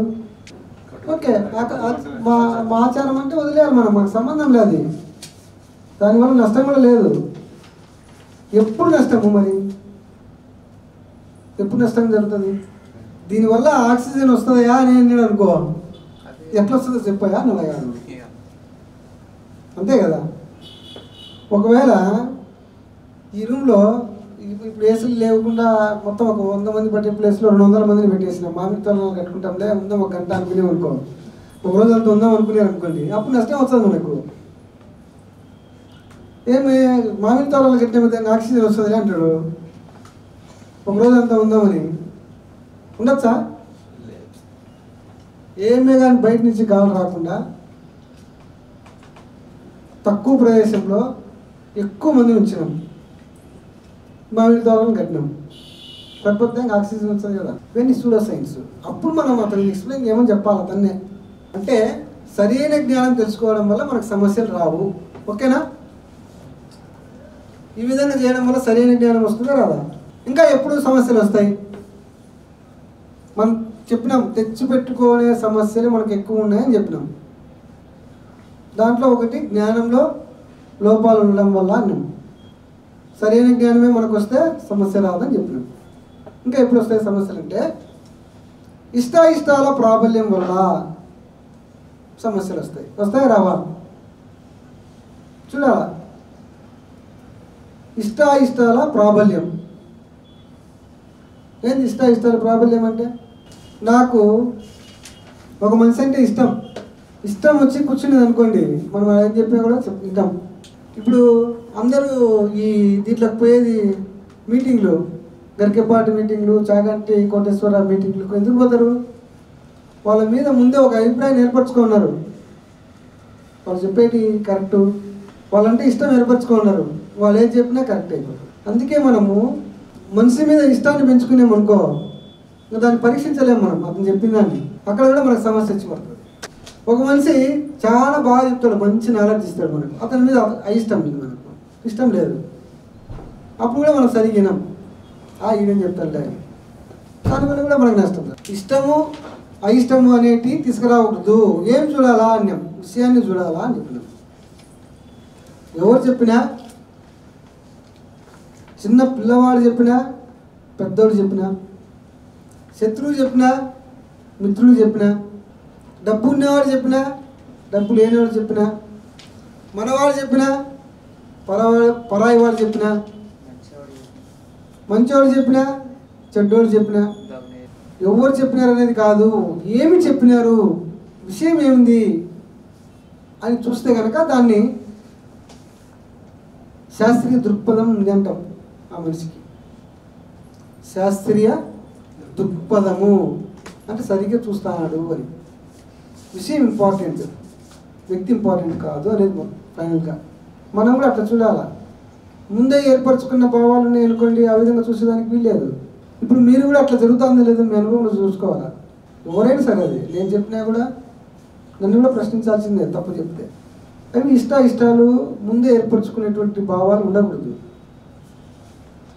అప్పుడు విషయం ఏం చెప్పినాడు అది సరైనదా కాదా అట్లా చూస్తే కనుక మనకు సమస్యలు రావు. మరి చూస్తున్నామా మనము? చూడకపోతే చూడాలి. ఇప్పటి నుంచి ప్రాక్టీస్ చేయాలి. దీనివల్ల మనకు సమస్యలు రావు అని అనుకుంటే మీరు అంగీకరిస్తే, మీరు అంగీకరించకపోతే నేను చెప్పిన వాళ్ళతో మీరు మాట్లాడచ్చు, నువ్వు చెప్పేది తప్పు అని విభేదించవచ్చు, మీ హక్కు అది. నేను చెప్పింది రైట్ అని మీరు టిక్కు పెడతానే ఏం చేయాలా? స్వీకరించి ఆచరణలో పెట్టాలా.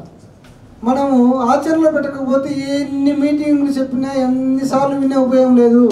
మన ప్రవర్తనే మనకు తెలిసిపోతూ ఉంటుంది. అది ఎన్నిసార్లు నేను 25 ఏళ్ళ నుంచి జన విజ్ఞాన వేదికలో ఉన్నా, ఏమి ఎన్ని పాటించలేదనుకో నా ప్రవర్తనలో, ఏం ఉపయోగంలా. నేను ఎన్ని ఏళ్ళు ఉన్నా కూడా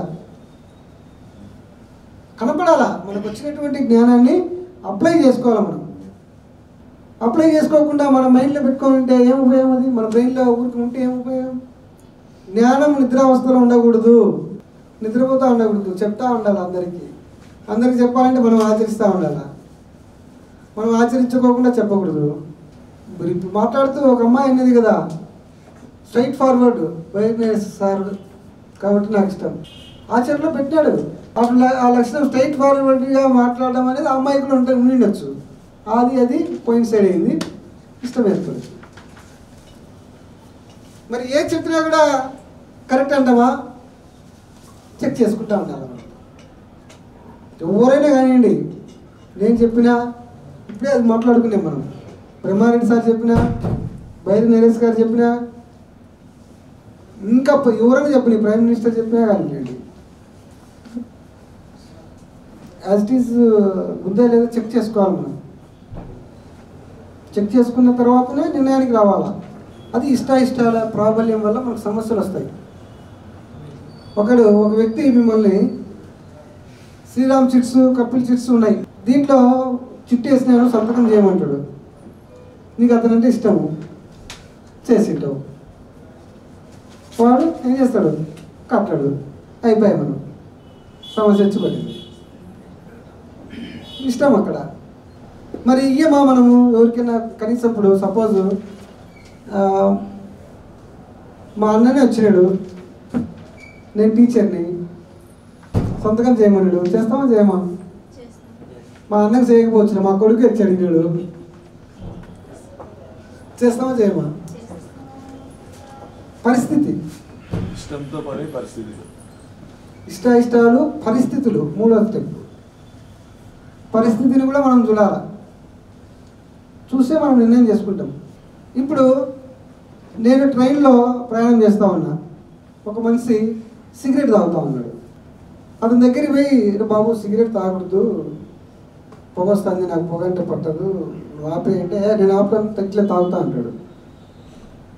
ఇప్పుడు ముట్టించినా కదా అయిపోయిలే అంటాడు. మనం ఏం చేస్తాం అప్పుడు? బలహీనుడైతే ఆపేతా లేదా తమాషలు పడతానా, తాగకూడదని తెలియదు నీకు, దుబ్బు పడేసి వాటిలోంచి అని ప్రెజర్ పెడతాం. అని మీద పెడతామా పెట్టమా? వాడు అప్పుడు ఆపేసుకుంటాడు. వాడి పరిస్థితి అది.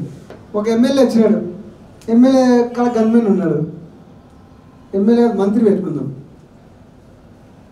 మంత్రి వచ్చినాడు, సిగరెట్ తాగుతాడు. ఇప్పుడు మనం ఏం చేస్తాం? సిగరెట్ ఇప్పుడు పొగసాన్ని సెల్ఫీ తీసుకుంటావా? నువ్వు పోతావు, నీ ఆరోగ్యం దెబ్బతింటుంది. మరి ఏం చేస్తాం ఇప్పుడు? అతనికి చెప్తామా? మనం పక్కన పోతాం. పరిస్థితి అందుకే చూసుకోవాలి. మనం అక్కడ ఉండేటువంటి సిచ్యువేషన్ చూడాలి. మనం సమస్య రాకుండా ఉండాలంటే ఇవన్నీ ఇంపార్టెంట్. ఇష్టాలను పరిస్థితులను అదుపు చేయగలిగింది ఏది? మన వివేకం. మన వివేకం చెప్తా అంటే ఒరే పోతే తంతరాడు నువ్వు గమ్ముగా ఉండని. అది మనిషి చేసేది, మనిషికి ఉన్నటువంటి విధానం ఇది. అవునా కదా? వివేకమే కదా. మన వివేకం చాలా చోట్ల పనిచేస్తూ ఉంటుంది. పని చేయకోకుంటే కనుక మన ఇష్టం వచ్చినట్టు వ్యవహరించేదానికి ఉండదు. మనకు స్వేచ్ఛ ఉంది, స్వాతంత్రం ఉందంటే కుదరదు. స్వేచ్ఛ నీ ఆలోచన. స్వేచ్ఛ అంటే ఏంది? నీ ఆలోచన.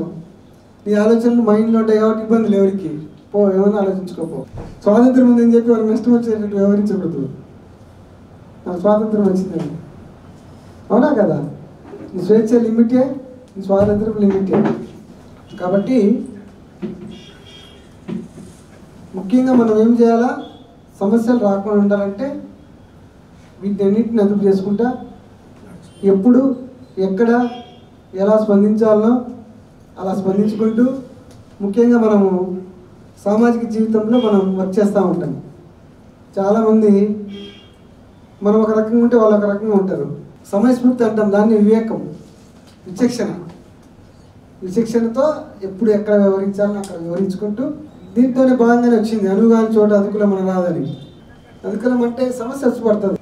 ఇప్పుడు ఒక మనిషి నిన్ను కిడ్నాప్ చేసి దేవుడు ఉన్నాడంటావా, ఉన్నాడని చెప్పు, లేదంటే సంపుతా నిన్ను అన్నాడు. ఏం చేస్తావు? ఏం చేస్తారు మీరు లేడని చెప్తున్నారు. ఇప్పుడు ఒక బయట నుంచి ఒక టీం వస్తుంది, మనకు ఆర్ఎస్ఎస్ టీం తగులుతుంది. జై శ్రీరామ్. అప్పుడు వాళ్ళు వచ్చి లేదంటానరే, ఏం ఉండదంటేనే నేను ఇచ్చిపెట్టేది, ఇప్పుడు లేకపోతే చంపుతామని అనుకో, ఏం చేయాలి? అప్పుడు అన్నారు. అప్పుడు ఏం చచ్చిపోవడం ఇంపార్టెంటా, జై శ్రీరామ్ అనడం ఇంపార్టెంటా? చూసుకోవాలి మనం. ఎందుకు చూసుకోవాలని మనం గత చరిత్ర అనుభవాలు చెప్తానే. మనకు భూమి గుండ్రంగా ఉందని చెప్పినటువంటి బ్రూనే సైంటిస్ట్, బ్రూనే అనే వ్యక్తిని చంపినారు కదా. నేను చెప్పనన్నాడు అతను. ఆ అనుభవం మనం తీసుకున్నాం. నేను చెప్పిందే ఇంపార్టెంట్. కుదరదు, చచ్చిపోతావు నువ్వు. సమాజంలో చాలా పని ఉంది నీకు. నువ్వు చేయాల్సిన పని చాలా ఉంది. నువ్వు చాలా మందిని అవేర్నెస్ చేయాలా. ఇప్పుడు వాళ్ళ దగ్గర చేసినామంటే అన్ను నీ పరిస్థితిని బట్టి నువ్వు అన్నావు, తప్పేం కాదు అది. అవునా కదా? మీరు ఆలోచించండి. నేను చెప్తాను అది. నేనైతే కనుక అంటప్ప నేను లేడనైతే నేను అన్నాను. ఎందుకు అట్లా ఉండాలన్నా మనం చచ్చిపోతే మన సిద్ధాంతాలు, మన భావాలను ప్రచారం చేసే వాళ్ళలో ఒకడు పోయిట్టు చాలామందికి మనం చెప్పాలి ఇంకా. కాబట్టి అట్లాంటి నిర్ణయాలు మనం తీసుకోకూడదు. భగత్ సింగ్ చేసింది కూడా పెద్ద త్యాగము. త్యాగం అంటే ఏంది? ప్రాణం దానికి అవసరమే. దానికి భగత్ సింగ్ అవసరమే కదా, ప్రాణము అవసరమే కదా. ఆయన ఎవరు ఇచ్చేసాడు, పోతే పని ఇప్పాడు. అది త్యాగం.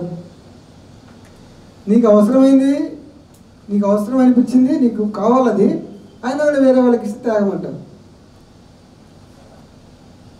దానం అంటే ఏంది? నాకాడ ఎక్కువ ఉంది, కొంత నీకు ఇచ్చిన దానం. ఎక్కువ ఉంటే ఇచ్చేది దానం. త్యాగం అంటే నీకు అవసరం ఉంది, అయినా ఇచ్చినావు, త్యాగం. రుణం అంటే ఏంది? మళ్ళీ తీసుకుంటాను. ఈ మూడు పదాలు ఇట్లా వచ్చినట్టు: రుణము, దానము, త్యాగము. రుణం అంటే మళ్ళీ రాని, దానం అంటే నువ్వు ఇవ్వాల్సిన అవసరం లేదు రాని, త్యాగం అంటే నాకు అవసరం ఉంది మళ్ళీ చాలని. కానీ చూడండి, అట్లా మనము చూసుకుంటూ పోవాలా. ఇప్పుడు బ్రీఫ్గా చూస్తే జ్ఞానం అంటే ఏందో తెలుసుకున్నాము. జ్ఞానంలో రెండు రకాలు ఉంటాయి: సరైన జ్ఞానము, సరికాని జ్ఞానము. జ్ఞానం అనేదాన్ని ఏ స్థితిలో తెలిసినా జ్ఞానం అంటాం. అంటే మన దగ్గరికి సరైనవి వస్తుంటాయి, సరికానిటివి వస్తుంటాయి. ఈ జ్ఞానం వచ్చేటువంటి పద్ధతులు పరోక్ష పద్ధతులు, భాషా పద్ధతి, ఊహా పద్ధతి. ఈ రెండు పరోక్ష పద్ధతులు అంటాం. అంటే భాష ద్వారా వచ్చిన దాన్ని ఫైనలైజ్ చేయాలంటే ప్రత్యక్షం దగ్గరికి రావాలా, ఊహించిన దాన్ని కూడా ఫైనలైజ్ చేయాలంటే అవునా కాదంటే ప్రత్యక్షం దగ్గరికి రావాలా. అయితే సమస్య ఏంది? ప్రత్యక్షంలో కూడా మనకు మన ఇంద్రియాలు తప్పు జ్ఞానాన్ని, ఒప్పు జ్ఞానాన్ని పఠిస్తున్నాయి. మన జీవితంలో మనకు ఒప్పు జ్ఞానం ఎప్పుడు అందుతూ ఉండాలంటే ఏం చేయాలా? సరైన పద్ధతిని వాడుకోవాలా, సరైన జ్ఞానాన్ని వాడుకోవాలి. ఈ సరైన జ్ఞానం అని ఎట్లా కనుక్కుంటాము? శాస్త్రీయ పద్ధతిని వాడి కనుక్కుంటాం. శాస్త్రీయ పద్ధతిలో స్టెప్స్ ఏంటి? పదే పదే చూడు, సెట్టింగ్ మార్చి చూడు, ఇతర ఇంద్రియాల సాయం తీసుకో. ఇవి మన పూర్వీకులకు ముందే తెలుసు. నెక్స్ట్ 4వ స్టెప్ ఏమన్నాం? ఇంద్రియాల సామర్థ్యాన్ని పెంచి చూడు. దాంట్లో ఏం చెప్పినాము? టెలిస్కోపు, మైక్రోస్కోపు, ఎక్స్రే కాదు, టెలిస్కోపు, మైక్రోస్కోపు, స్టెథోస్కోపు. అతీంద్రియాలు కూడా ఉన్నాయి. అంటే ఇంద్రియాలు కనపడవు, వాటి ఫలితాలను చూసి మనం చెప్తాం అతీంద్రియాలు ఉన్నాయని. తర్వాత పునః ప్రయోగం, మళ్ళీ ప్రయోగం చేసుకుంటాం. అప్పుడు కూడా ఒకే రిజల్ట్ రావాలా? ప్రయోగం చేసినప్పుడు ఒకే రిజల్ట్ రావాలా? పునః ప్రయోగం చేసినప్పుడు కూడా ఒకే రిజల్ట్ రావాలా? ప్రయోగంలోనే ఈ స్టెప్స్ అన్నీ పదే పదే చూడడం, ఇవన్నీ. పునః ప్రయోగం చేస్తాము, మళ్ళా సార్వత్రిక ప్రయోగారత ఉందా లేదా అని చెక్ చేస్తాం. ఏం సార్వత్రిక ప్రయోగారత అంటే ఎప్పుడు చేసినా, ఎక్కడ చేసినా, ఎవరు చేసినా ఒకే ఫలితం రావాలా. ఇది ఈ స్టెప్తో శాస్త్రీయ పద్ధతి ముగుస్తుంది. మీరు ఇట్లా చేసుకొని ముందుకు పోయినారనుకోండి, ఈ సమస్యలు ఉండవు. భాష ఒకటి, ఊహ ఒకటి, ప్రత్యక్షం ఒకటి. ఈ 3 పద్ధతుల ద్వారానే జ్ఞానం వస్తుంది. ఇంకా వేరే పద్ధతి 4వది లేదు. ఇది ఒక స్టేట్మెంట్ ఇచ్చిన నేను, అవునా కాదా మీరు చెక్ చేసుకోండి. మీరు కావాలంటే ఒకటి చెప్పచ్చు, 3 చెప్పినట్టే కదా సార్, నాకు అక్కడ ఇంకొకటి ఉంది అని మీరు చెప్పండి. ఈ 3 కాకుండా ఇంకొకటి కూడా లేకుండా పోయినా సరిపోతాయి సార్, 2 సరిపోతాయి అని కూడా చెప్పచ్చు. నేను 3 ఈ ప్రపంచంలో మనిషి జ్ఞానం వచ్చే పద్ధతులు 3 అని క్లియర్ చేసిన. నా స్టేట్మెంట్ అది తప్పు అంటే చూడండి, మీరు అంగీకరిస్తే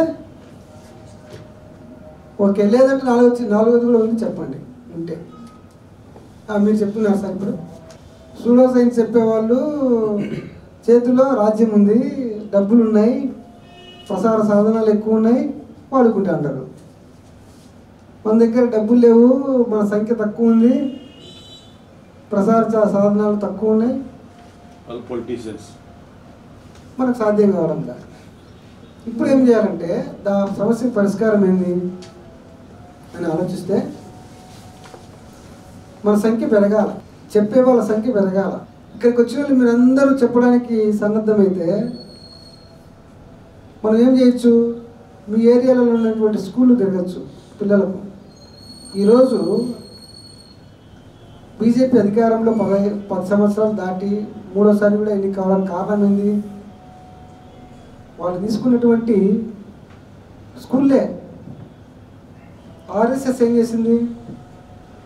స్కూళ్ళలో ప్రచారం చేసింది. ఫస్ట్ ఆర్ఎస్ఎస్ స్కూల్ పెట్టినారు. అక్కడ స్కూళ్ళలో చదువుకునే వాళ్ళందరూ ఈరోజు యూనివర్సిటీలో వైస్ ఛాన్సలర్గా ఉన్నారు. ప్రతి విభాగంలో వాళ్ళే ఉన్నారు. మనం కూడా అదే చేయాలా, స్కూళ్ళలో పిల్లలకి చెప్పాలి. మనం ఇట్లా చూడాలరా, ఇట్లా చూడాలరా, ఇట్లా చేయాలా, ఇట్లా చేయకూడదని. ఏం సార్ కరెక్టేనా? కాలేజీలలో వాళ్ళు ఎక్కిస్తున్నారు, బుక్లలో కూడా పెడతాన్నారు. ఇప్పుడు వాళ్ళ చేతుల్లో అధికారం ఉంది. కొంతమంది టీచర్స్ కూడా ఉన్నారు కదా సార్, కొంతమంది టీచర్స్ కూడా ఉన్నారు, అందరూ ఉన్నారు. సైన్స్ చెప్పే టీచర్ కూడా ఇదే చెప్తున్నాడు. సైన్స్ చెప్పే టీచర్ కూడా ఇదే చేస్తాడు. సూడో సైన్స్ కి కౌంటర్ సొల్యూషన్ సైన్స్ సార్. ఇంకా సూడో సైన్స్ వాళ్ళు ఏదైతే చెప్తున్నారో, ఫర్ ఎగ్జాంపుల్ ఇందాక చెప్పినారు ఏది ఆవు ఆక్సిజన్ తీసుకొని ఆక్సిజన్ వదిలేస్తుంది అని చెప్పినారు. దానికి కౌంటర్ ఏంటిది అంటే, దానికి సొల్యూషన్ ఏంటిది అంటే సైన్సే, సింపుల్. సూడో సైన్స్ని ట్యాకిల్ చేయడానికి మన దగ్గర ఉన్న వెపన్ కావచ్చు, వాట్ ఎవర్ ఇట్ ఇస్, అది సైన్సే. అది నీకు ఏ మార్గాలలో మనకు పాసిబుల్ ఉంటే ఆయా మార్గాలలో విడమర్చి సింప్లిఫై చేసి వీలైనంత ఎక్కువ మందికి చెప్పడమే ఇంకా దానికి సొల్యూషన్. ఆక్సిజన్ పీల్చుకొని ఆక్సిజన్ వదిలేసేదానికి ఇంకా పీల్చుకునేది ఎందుకు, పని ఉంది దాంతో ఊరుకుంటే అయిపోతుంది కదా. దాని ప్రయోగానికి పెడతాం రమ్మన్నారు. ఏం చేయాలి ప్రయోగం? ఆక్సిజన్ ఆవుకు ఈ తలకాయకి గాలి కొంచెం కూడా పోకుండా ఒక కడతాం, ఒక సంచి, ఒక కవర్ లాగా. నీకేం ఆక్సిజన్ నువ్వే పీల్చుకుంటా, నువ్వే వదులుకుంటాను, ఉన్నామని బతికి. ఇటు ప్రశ్నించేది, ఇటు ఆలోచించే విధానం ప్రజల్లోకి పంపించినాం అనుకోండి, ప్రతిదాన్ని నువ్వు ఎట్లా చూడాలనేది. అప్పుడు అది నమ్మాలా లేదు చూసుకుంటారు, వాళ్ళే చెక్ చేసుకుంటారు. సార్ చెప్పినట్టు సూడో సైన్స్ని పోవాలంటే సైన్స్ ఏం చేయాలా? ప్రచారం జరగాల. సైన్స్ ఫలితాలు సామాన్య మానవునికి అందడంలే. సైన్స్ ఫలితాలను బాగా వాడుకునేది ఎవరంటే వీళ్ళే, మళ్ళా పారిశ్రామికవేత్తలే. కావాలంటే మీరు చూడొచ్చు, వాళ్ళే బాగా వాడుకునేది. సైన్స్ డెవలప్మెంట్ వాళ్ళ కోసమే జరుగుతుంది. సెల్ వచ్చింది, ఎవరికి లాభము ఎక్కువ? వాళ్ళకే.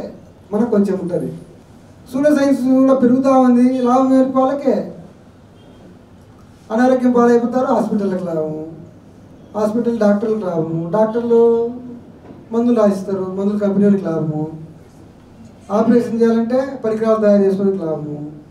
కాబట్టి మెయిన్ మనకు అవేర్నెస్ లేకపోవడమే. అందుకే మనం ఏమంటామంటే మనిషి వాడి బ్రెయిన్లో ఒక విషయం ఉంటుంది, మనం మరొకటి చెప్తాము కాబట్టి వాడు యాక్సెప్ట్ చేయడు. మనం మరొకటి చెప్పకూడదు, వాడు చెప్పిన దాన్ని క్వశ్చన్లు వేసుకుంటా, మనం క్వశ్చన్లు వేస్తా వాడు ఆన్సర్ చెప్పియాల. ఎక్కడో చోట వాడు చెప్పలేడు, వాడే రిక్వైర్ చేసుకుంటాడు కరెక్ట్ కాదని. ఎట్లా క్వశ్చన్ వేయాలనేది కూడా నేను మధ్యాహ్నం మాట్లాడతా. ఓ 10 ప్రశ్నలు ఉన్నాయి, 10 ప్రశ్నలు వేసినామనుకోండి, సరైనది కాదనిపించినప్పుడు, వాడు చెప్పేది సరైనది కాదనిపించినప్పుడు మనం 10 ప్రశ్నలు వేయాలి. ఈ 10 ప్రశ్నలు వేస్తే అది తప్ప రైట్ తెలిసిపోతుంది. సైన్స్ శాస్త్రము, పరిసరాల విజ్ఞాన శాస్త్రం ఉందండి, గణిత శాస్త్రము, దీనికి శాస్త్రం అని పెట్టాం, దానికి శాస్త్రం అనే పెట్టుకున్నాం. గణిత శాస్త్రము అన్ని ప్రూవ్డ్, బలివలయ శాస్త్రము అన్సైంటిఫిక్, అసలు ప్రూవే కాపోయి. కానీ వాడు దాని శాస్త్రం జ్యోతిష శాస్త్రము చూడండి ఎటు వాడతానో పదాలను. యాక్చువల్లీ శాస్త్రం అంటే ఏంది, వాడు పెట్టిన కారణం వేరే. ఇప్పుడు చూస్తే విజ్ఞానం అంటే ప్రయోగరీత్యా సాధించబడి సరి చూసుకోబడిన తర్వాత ఏర్పడిన నిర్ణయ రూపంలో ఉన్నటువంటి జ్ఞానాన్ని విజ్ఞానం అంటాం. ప్రయోగం చేసినప్పుడు, ప్రయోగం ద్వారా సాధించబడి, అంటే ప్రయోగం చేసినప్పుడు సాధించినాం, ఒక రిజల్ట్ వచ్చింది, మళ్ళీ చెక్ చేసుకున్నాం, అదే రిజల్ట్ వచ్చింది, అప్పుడు నిర్ణయించినాం, ఒక నిర్ణయ రూపంలో, ఒక అభిప్రాయ రూపంలో చెప్పినాం స్టేట్మెంట్, దాన్ని విజ్ఞానం అంటాం. నిరూపించబడినటువంటి జ్ఞానము, నిరూపించినటువంటి జ్ఞానము మారదు. ఇంకా ఏది ఒకటి చెప్పండి, ఒకటి ఏం చెప్పాలంటే, మీరు ఇప్పుడు నేను మాట్లాడుతాను కదా, మీకు ప్రజల నుంచి ఇట్లాంటి క్వశ్చన్లు వచ్చినా కూడా మీరు ఇట్లే డీల్ చేయాలా. మీరేమంటున్నారంటే, మీరేమన్నారు క్వశ్చన్ అడగండి. అదే సార్, ఇప్పుడు ఈ రోజు వరకు ఒక రిజల్ట్ వచ్చింది ఒక విషయం మీద, ఆ రిజల్ట్ ఫ్యూచర్లో చేస్తే ఇదే వస్తుందన్న గ్యారంటీ లేదు, ఇదే శాస్త్రీయం అని నువ్వు ఎలా చెప్తున్నావు అంటారు. దానికి అప్పుడు మన సమాధానం అప్పటి వరకే. అందరు వినాలమ్మా, ఒకరు చెప్పేది అందరు వినాలా. సార్ ఏం చెప్పినారు మీకు అర్థమైందా? నువ్వే లే బాబు, ఏమడిగారు సారు?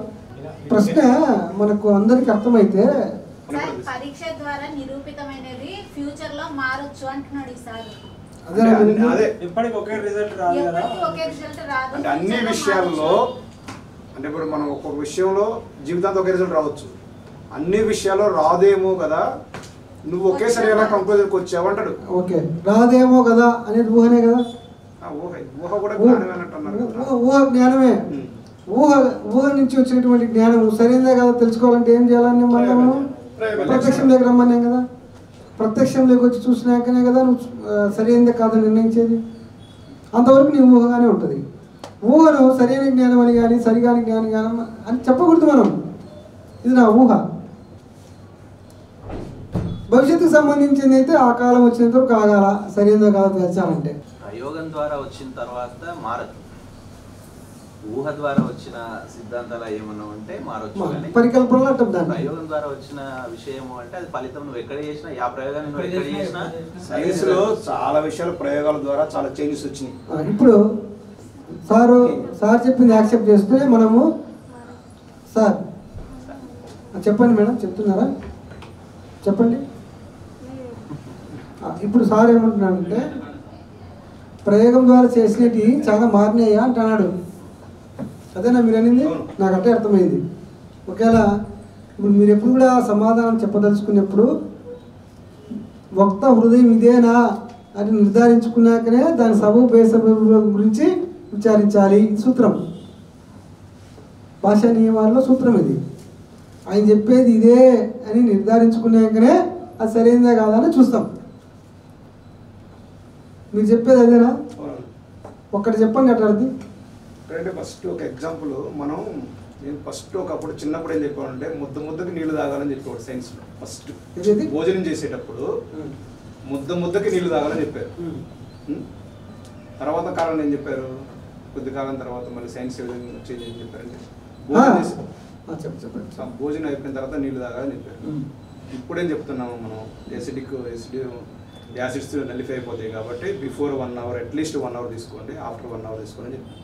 అంటే సైన్స్ అప్పుడు మనకున్న నాలెడ్జ్ తక్కువ ఉండబట్టో ఏదో ఎక్స్పెరిమెంట్స్ పరంగా ప్రాక్టికల్గా రాకపోబట్టి కొంత మార్చుకుంటూ వచ్చాం కదా సైన్స్. మీరు అందరూ వినాలి, మళ్ళీ మధ్యలో అడుగుతా నేను. సార్ ఏం చెప్పినా నేను అడుగుతా. ఎందుకంటే మనము చాలా దూరం నుంచి చర్చిలు పెట్టుకొని వచ్చినాం. ఇక్కడ ఏదో కొంత విషయం మనం తెలుసుకోవాలి. ఇంతకుముందు మనిషి ఇక్కడికి ఎట్లా వచ్చాడో అలాగే వెళ్ళిపోకూడదు. అలాగే వెళ్ళిపోతే ఇదంతా వేస్ట్, మనం చేసిన శ్రమ అంతా వేస్ట్. మీరు అక్కడి నుంచి రావడము, నేను ఇక్కడ రోజంతా ఉండడము, ఏసీ ఛార్జీలు, కరెంట్ ఛార్జీలు, భోజనాలు. ఒక మనిషి ఎప్పుడైనా సరే ఇంత టయాన్ని మనం ఇక్కడ వెచ్చిస్తామంటే ఎంతో కొంత మనకు లాభం ఉండాలి. ఒక మనిషి ఒక పని ఎప్పుడు చేస్తాడు, ఏదైనా ఒక పని ఎప్పుడు చేస్తాడు, లాభం అన్నా ఉండాలా. రెండో స్టెప్ సంతోషం కూడా లాభం కిందకే. రెండోది ఎవరైనా చెప్తారా? ప్రయోజనం కూడా అని లాభమే. లాభం ఉండాలా. ఇంకొకటి చెప్పండి, కొత్త విషయం తెలుసుకున్నట్టు లాభమే. ఉపయోగం. సమాజ అవసరం. ఇంకొకటి చెప్తా నేను, అది అవునా కాదు చూడండి. ఉండి నష్టం తొలగిపోవాలా. నాకు ఇప్పుడు నష్టం ఉంది, జరుగుతూ ఉంది, తొలగిపోవాలా, అది లాభము. లాభం అన్నా రావాలా, ఒకవేళ అది రాకపోయినా నాకు నష్టమన్నా పోవాలా. ఈ రెండు కోసమే పని చేస్తాం మనం. ఇప్పుడు అక్కడి నుంచి ఇక్కడికి ఎందుకు వచ్చినామంటే ఇంతే, రెండు కోసమే. కావాలంటే ఇప్పుడు చెక్ చేసుకోవచ్చు. నా దగ్గర ఉన్నటువంటి తప్పు జ్ఞానాన్ని తొలగించుకోవాలా, ముందు ఉండేటువంటి జ్ఞానాన్ని తొలగించుకోవాలా. తొలగించుకోవడం వల్ల లాభం వస్తుంది. రెండే మనకు.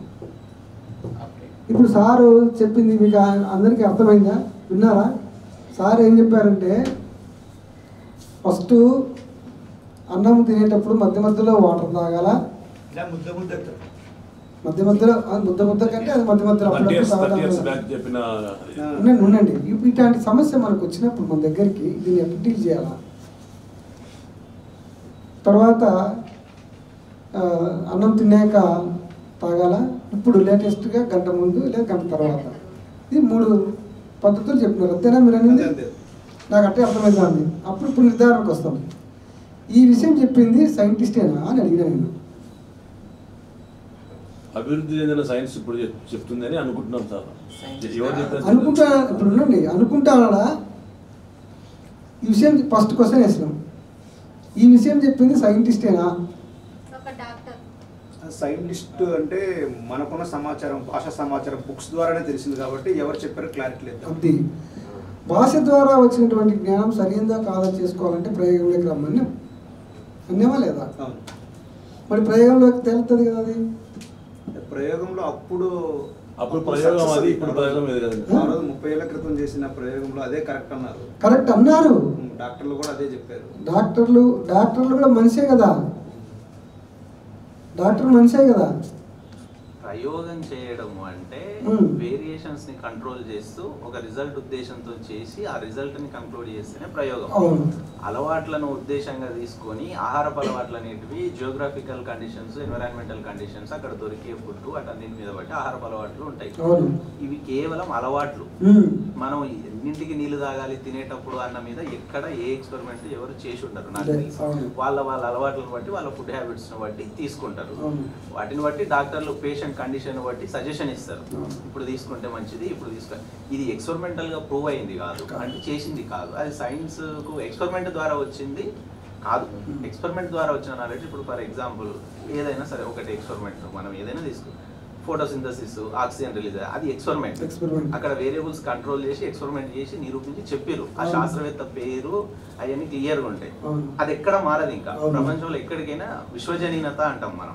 అదే నేను చెప్పింది సార్వత్రిక ప్రయోగం ద్వారా వచ్చిన నాలెడ్జ్ చేంజ్ కాదు.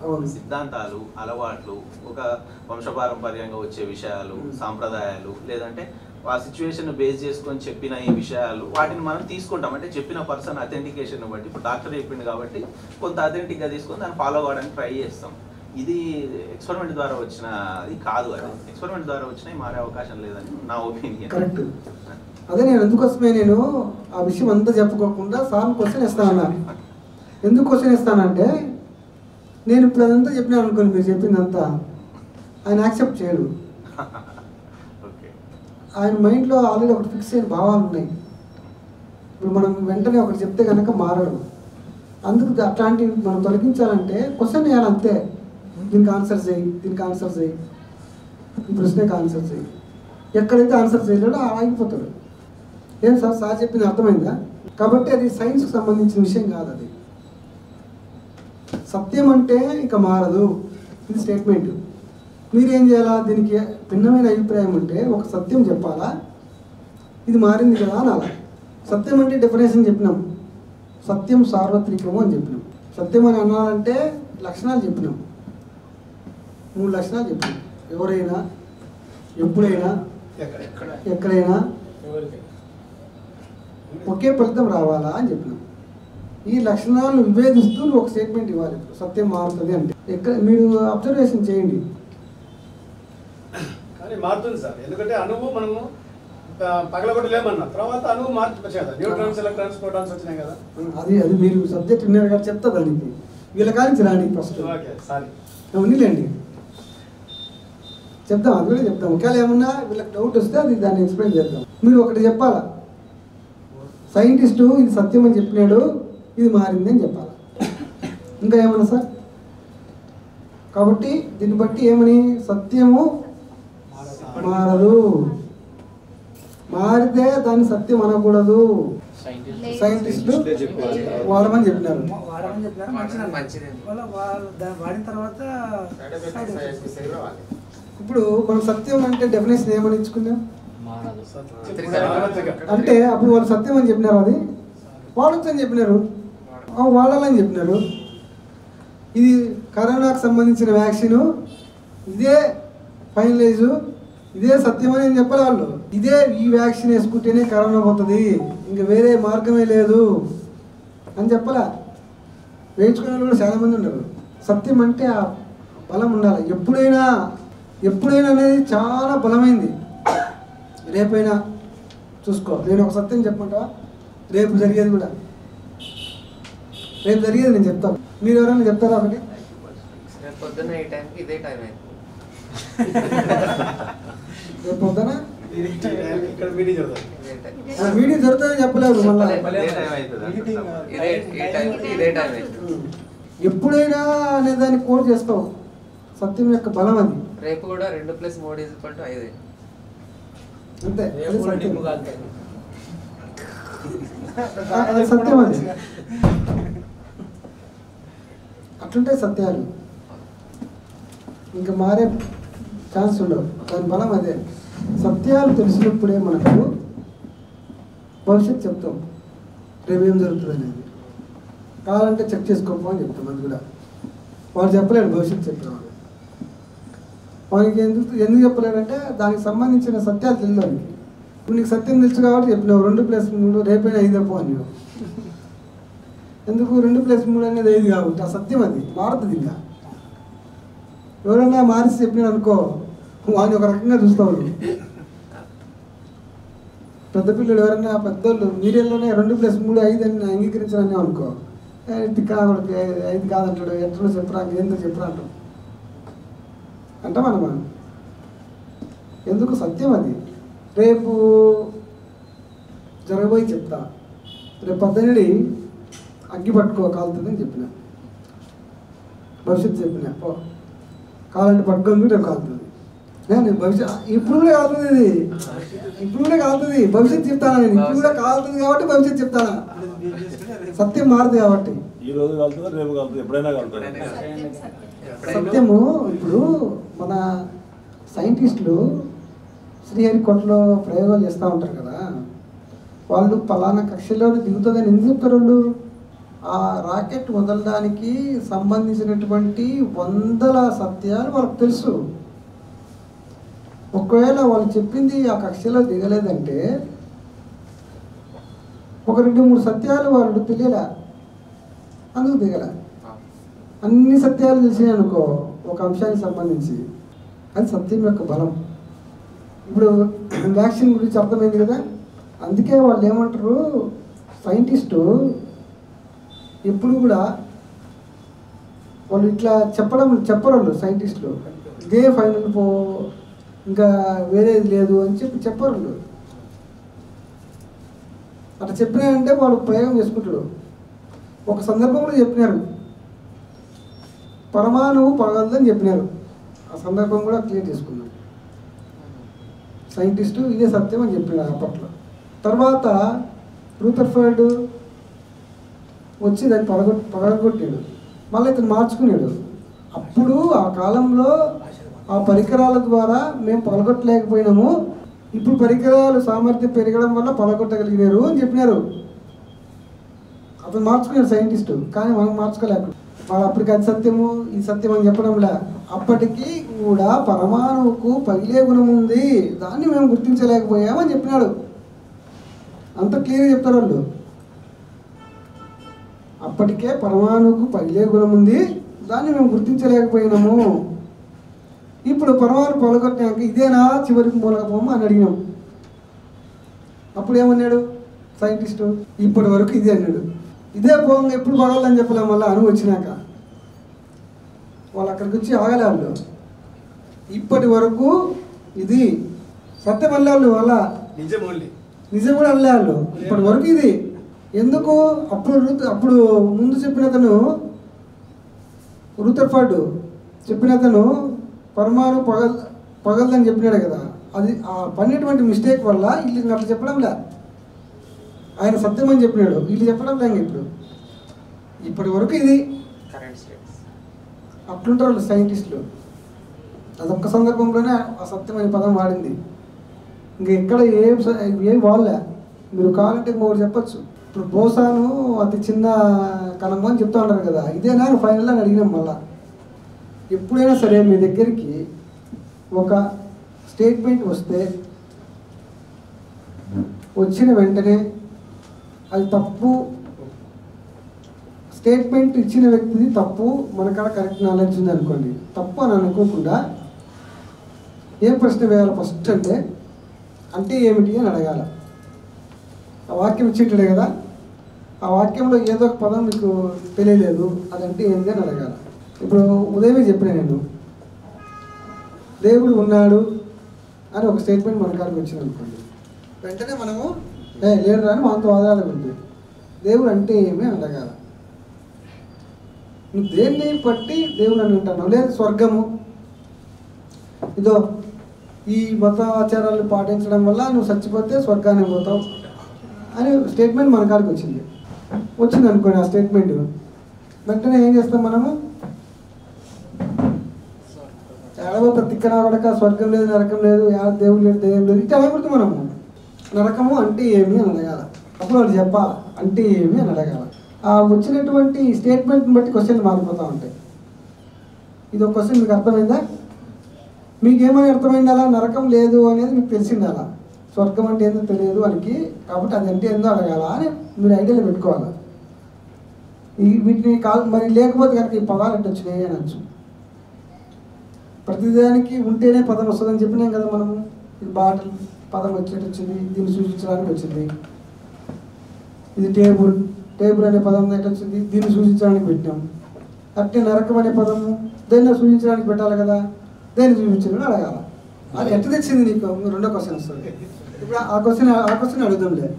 ఇప్పుడు మీరు ఆ పాయింట్ చెప్పినారు, చెప్తానే మీకు ఆ విషయం మీకు ఎట్లా తెలిసింది అని అడగాల.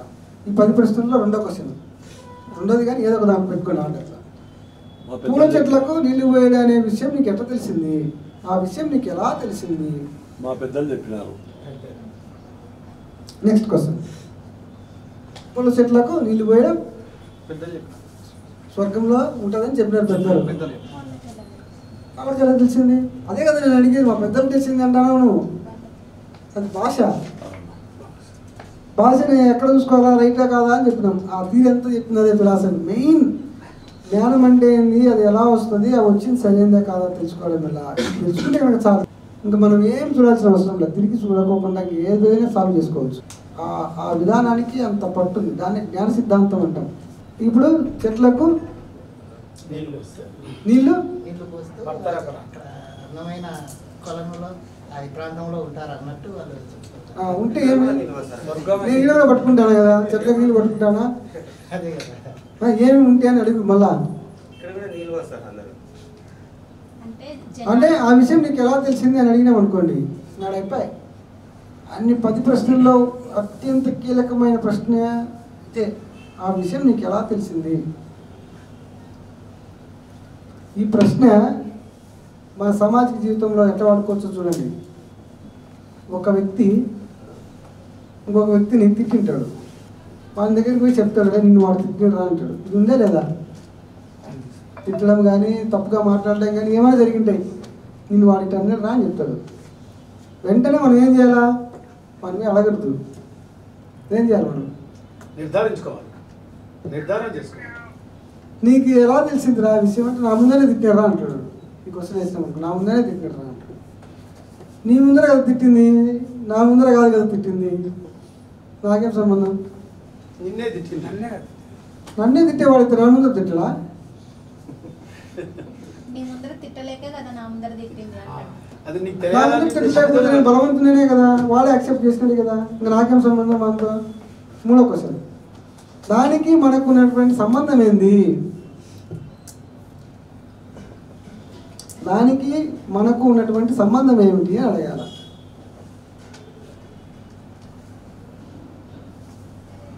వాడు నన్ను నా దగ్గర నీ దగ్గర తిట్టినంటే, నా దగ్గర తిట్టలేకున్నాడంటే నేను బలమైన వాడు బలహీనుడు, నాకేం పని బలహీనుడితో?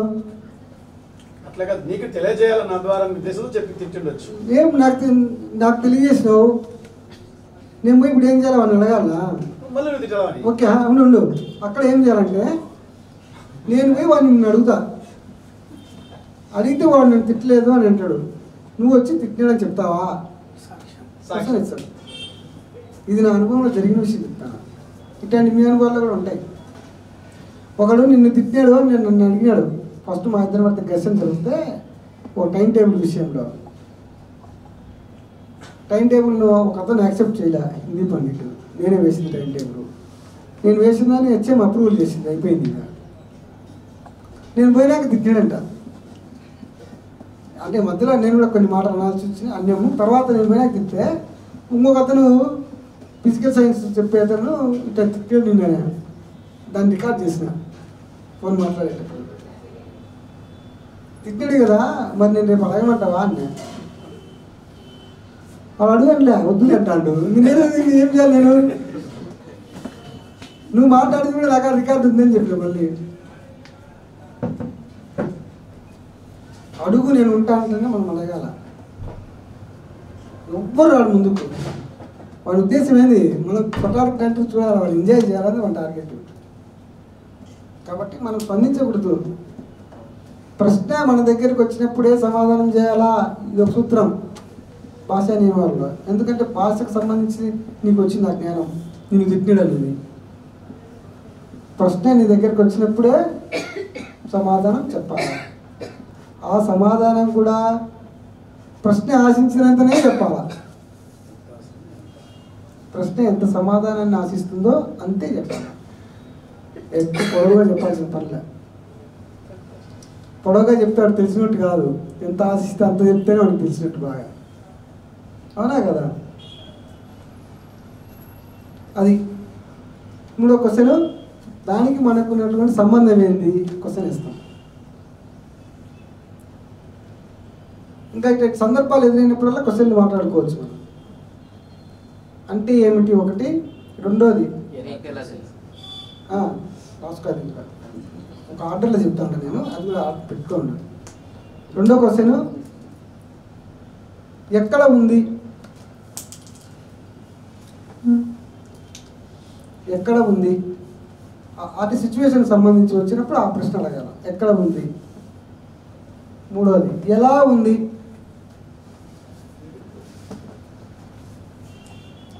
నాలుగోది ఎప్పుడు ఉంది.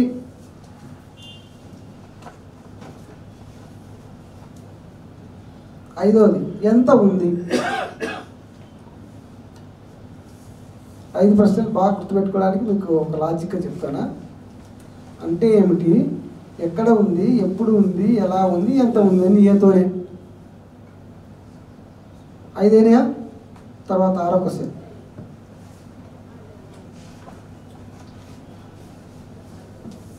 దానికి నీకు ఉన్న సంబంధం ఏమిటి.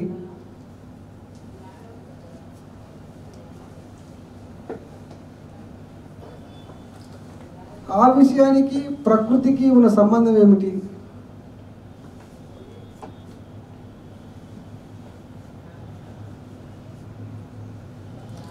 దానివల్ల ప్రయోజనం ఏమిటి. ప్రయోజనం లేకుంటే ఉపయోగం లేదు కదా. మనకేం పని, తెలుసుకోవాల్సిన పని ఏముంది.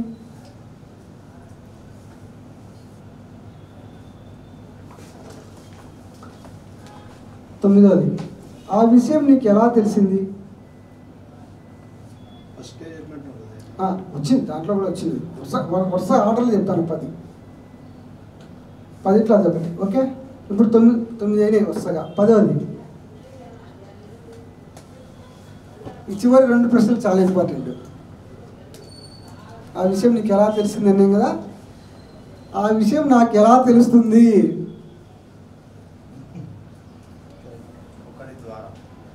నాకు ఎలా తెలుస్తుంది ఆ విషయం.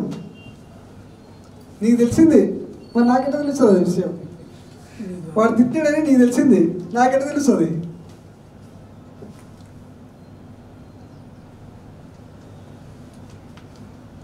చాలా చాలా ఇంపార్టెంట్ క్వశ్చన్స్ ఇవి. ఈ క్వశ్చన్ వేసి వాళ్ళు ఆన్సర్ చేసినాడు అనుకోండి, దాన్ని ఇంకా ఆ విషయాన్ని మనం ప్రచారం చేయొచ్చు. ఎవరైనా సరే రమ్మనండి, మీకు ఎంత పట్టు పెరుగుతుంది అంటే అంత పెరుగుతుంది. మీరు వాళ్ళతో మీకు తెలిసిన జ్ఞానాన్ని చెప్పాకండి, వాళ్ళు యాక్సెప్ట్ చేయరు. నేను చాలాసార్లు చాలా సందర్భాల్లో చూసిన, నేను టీచర్ల మీటింగ్లలో నేను ట్రైనింగ్ ఇచ్చేటప్పుడు టీచర్లు ఇంకా మొత్తం నాకు తెలుసు అనే కాలం కూర్చోంటారు. నేను చెప్పేవాడిని, అదే నేను అనేది. వాళ్ళు క్లోజ్ మైండ్ అయినా కూడా మనం ఓపెన్ చేస్తాము. ఎట్లా ఓపెన్ చేస్తాము.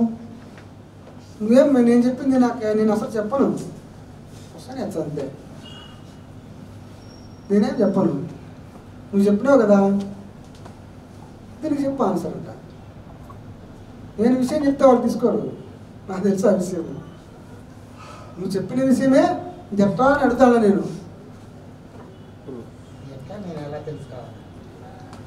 ఇవి పాయింట్లు పెట్టుకొని మీరు ఎవరైనా స్టేట్మెంట్ మీ దగ్గరికి వస్తే ఇది తప్పని వాదించాకండి. తప్పంటే వాడు ఒప్పుకొని ఒప్పుకోడు, యాక్సెప్ట్ చేయడు.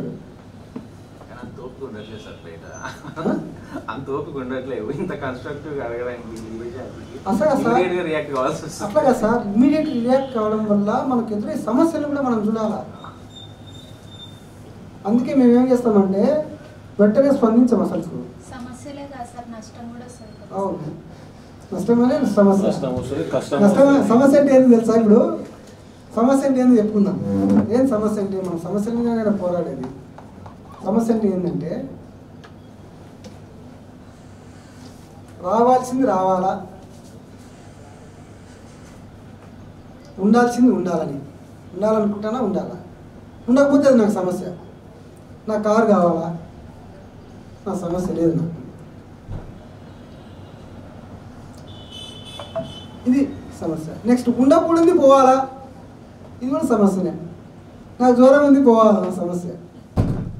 అవునా కదా? సమస్య 2 రూపాలలో ఉంటుంది. లేనిది రావాలా, ఉండకూడదు పోవాలా. సేమ్ కావాలి వద్దు కోసమే మనిషి కదులుతాడు. ఎవరైనా సరే మనిషి కావాలంటే చూసుకోవచ్చు మీరు. ఒక మనిషి కదులుతాడంటే కావాలన్నా ఉంటుంది, వద్దనన్నా ఉంటుంది. ఒక్క సెంటెన్స్లో చెప్పేసిన కావాలంటే చెక్ చేసుకోపో. నీ అనుకునేవాడిని కానీ అంబానీ వరకు చూసుకో. ఒకటి ఎగ్జాంపుల్ చెప్పండి. ఇప్పుడు అంబానీ ఉన్నాడు, ఏం కావాలనుకుంటాడు? డబ్బులు కావాలి, ఇంకా కావాలి, అందుకోసం కదులుతాడు. అంటే పోవాల్సింది. ఒక మనిషి ఒక పని చేస్తాడంటే ఈ రెండింటి మీదనే ఉంటుంది అంటాను. కావాలన్నా అనుకుంటాడు, వద్దన్నా అనుకుంటాడు. ఈ రెండు కాకుండా లేవని చెప్పిన స్టేట్మెంట్. ఈ రెండు కాకుండా ఏదైనా ఒకటి చెప్పొచ్చు. మూడోది అది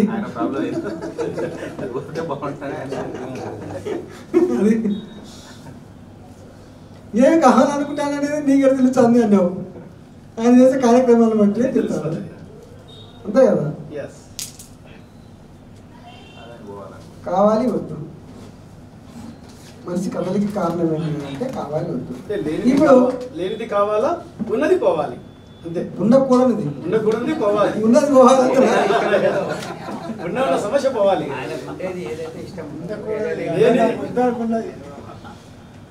ఉండకూడనిది పోవాలి, మనకు లేనిది రావాలి.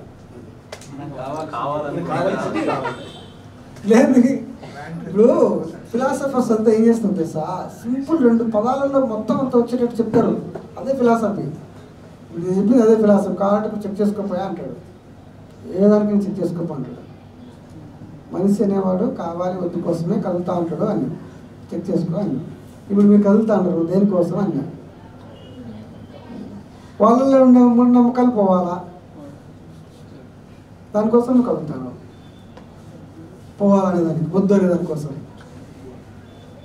అంతేనా? ఈ స్టేట్మెంట్ ఎవరైనా మీరు తప్పని కానీ ఇంకొకటి చేర్చడం కానీ చెప్పండి.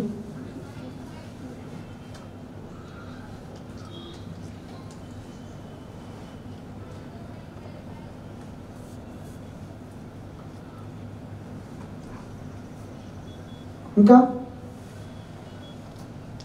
ఈ 10 ప్రశ్నలు వేయండి. మీకు మీరు వాళ్ళతో వాదించద్దు. వాళ్ళు కూడా ఇంత కన్స్ట్రక్టివ్గా చెప్పారు సార్. ఎవరు ఎవడైతే వాదిస్తాడో కన్స్ట్రక్టివ్గా చెప్పారు అసలు. మనము ఒకటి సార్, వాళ్ళు కన్స్ట్రక్టివ్గా చెప్పకపోతే మనం ఆన్సర్ చేయకూడదు. ఇప్పుడు ఆ విషయంలో మీరు వదిలేడు మళ్ళీ మనల్ని మనం మాట్లాడుకున్నాం. చెవులో చెప్తా మనం వదిలేసిన అట్లా కాదు. ఏమంటే నేనేమంటానంటే ప్రశ్న స్పష్టంగా లేకున్నప్పుడు ఆన్సర్ చేయకూడదు అన్నా. నాది స్టేట్మెంట్. నేను చెప్పే స్టేట్మెంట్లు తప్పు ఒప్ప రైట్ చూసుకుంటానండి మీరు. ఇప్పుడు ఒక క్వశ్చన్ ఇస్తాను మీకు. లడ్డు ఎలా ఉంటుంది క్వశ్చన్, ఆన్సర్ చెప్పమ్మా. పొడి లడ్డు ఉంటుంది, గుండ్రంగా ఉంటుంది. నేనేమన్నానంటే ఉండు ప్రశ్న మీకు అర్థం కాకపోతే నాతో మాట్లాడాలి, ప్రశ్న వేసినంత మాట్లాడాలి. వాళ్ళందరూ నీకు ఆన్సర్ చేయలేరు, అవునా కదా? ఈ సమాజంలో కూడా మీరు చూడండి, ఎవరి దగ్గర నుంచి ప్రశ్న వచ్చిందో నీకు అర్థం కాకపోతే వేసిన అడగాల, అవునా కదా?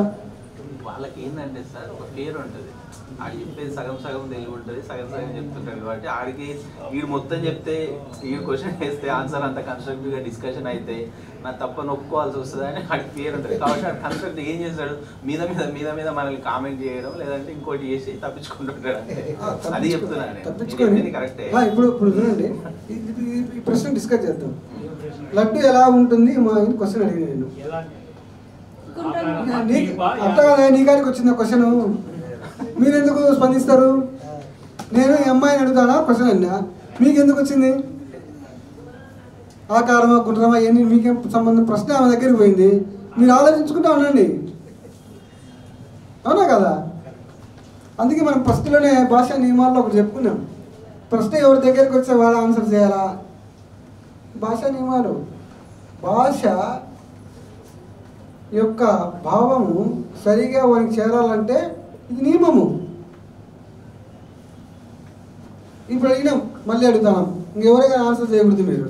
నా క్లాస్ రూమ్లో నేను ఇట్లే చెప్తా, ప్రశ్న నిన్ను అడిగితే నువ్వే చెప్పాలా.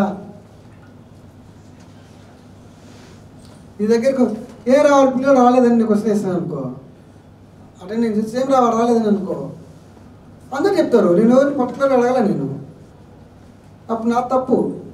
ఒకరిని లేపి వాడు ఎందుకు రాలేదురా అంటే వాడు చెప్పాలి. నేను గుంపులో అడగల ప్రశ్న, నేను అడిగిన లడ్డు ఎలా ఉంటుంది, రైట్ ఆన్సర్. లడ్డు ఎలా ఉంటుంది, ఎక్కడ స్వీట్ తీయగా ఉంటుంది, రైట్ ఆన్సర్. లడ్డు ఎలా ఉంటుంది,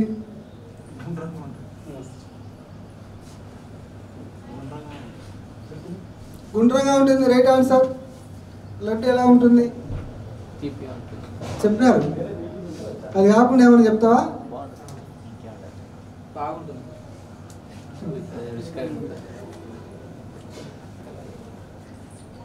నువ్వు చెప్పు. లడ్డు ఎలా ఉంటుంది, భూమి మాత్రం ఉంటుంది సార్.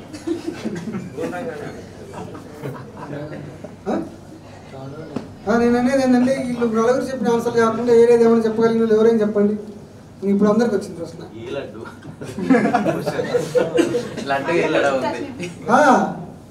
అని క్వశ్చన్ వేస్తాను మీరు. నేనేమంటానా, నా ప్రశ్న మీరు అర్థం చేసుకోవాలా.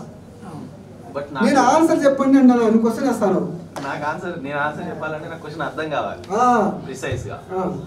కాబట్టి నువ్వేం చెప్పాలా, నాకు ప్రశ్న అర్థం కాలేదు అన్నాడు. ఓకే, నో ప్రాబ్లం, ఆన్సర్ చెప్పకూడదు. నేనేమన్నా మీరెಲ್ಲ ఎవరైనా ఆన్సర్ చెప్పండి అని నేను మొత్తం అందరిలో ఎవరైనా ఆన్సర్ చేయండి అన్నా. ఇలా ఆన్సర్ చేస్తారు కదా, ఆయన చేశారు, ఆయన చేశాడు, ఆమె చేసింది, ఆమె చేసింది, ఆన్సర్ చేసిండ్రు.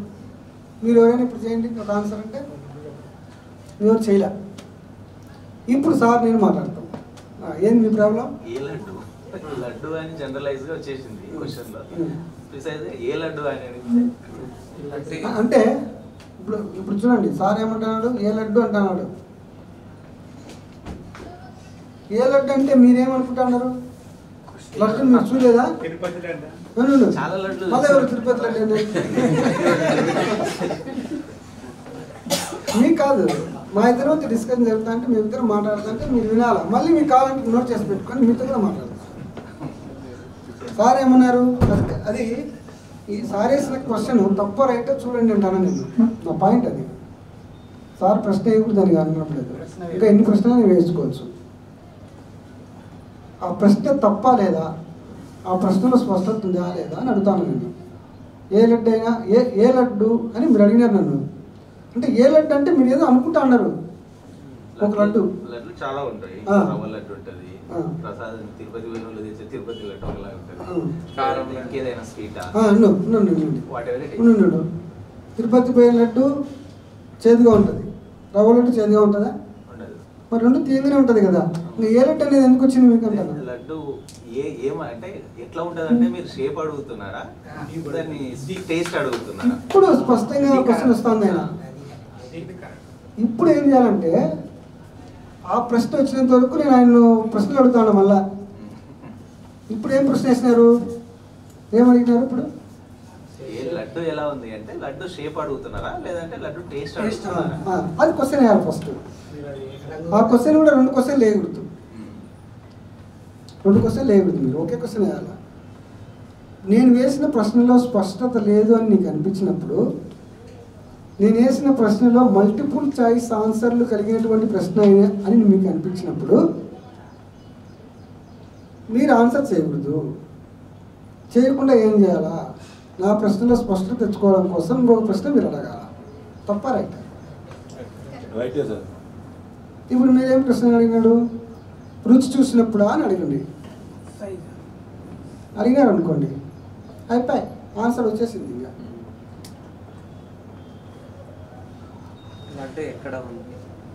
ఆన్సర్ వచ్చేసింది. రుచి చూసినప్పుడా నేను ప్రశ్న అడిగిన అనుకో, నేనేమన్నా లేక నోరు మూసుకొని అవునన్నా కాదన్నా నన్ను ఇరికించాడు ఆయన.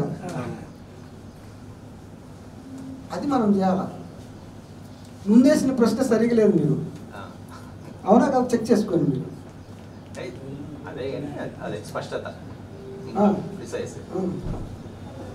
అదే కానీ అంటే నేను మళ్ళీ నేను క్వశ్చన్ వేసినా కదా, మీరు అదే కానీ అనకూడదు. ఇంకా క్వశ్చన్ వేస్తే మార్పించుకున్నారు మీరు. నేను క్వశ్చన్ వేయడం వల్ల మీరు ఆ ప్రశ్న రూపాన్ని మార్చాడు. అదే ఆయన అనుకుంటే రూపాన్ని మార్చగలుగుతుందా? అవునా కదా? ఏం సార్ కరెక్టేనా? ఏ ప్రశ్న అయినా సరే మీ దగ్గరికి వస్తే అట్లా ఉన్నప్పుడే మీరు ఆన్సర్ చేయాలా?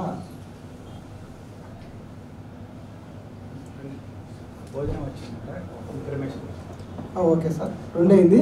మనం భోజనం చేసుకున్న తర్వాత ఒక ½ అవర్లో మళ్ళీ కూర్చొని కొన్ని విషయాలు మాట్లాడుకున్నాం. ఇది ప్రశ్న అర్థమైంది కదా మీకు? ప్రశ్నలో స్పష్టత లేకపోతే మనము ఆన్సర్ చేయకూడదు. చాలా ఇంపార్టెంట్. మీరు ఏదో అడగాలనుకుంటున్నారు, ఇప్పుడు అడుగుతారా మళ్ళీ అడుగుతారా? ఇప్పుడు లడ్డు ఉంది కదా,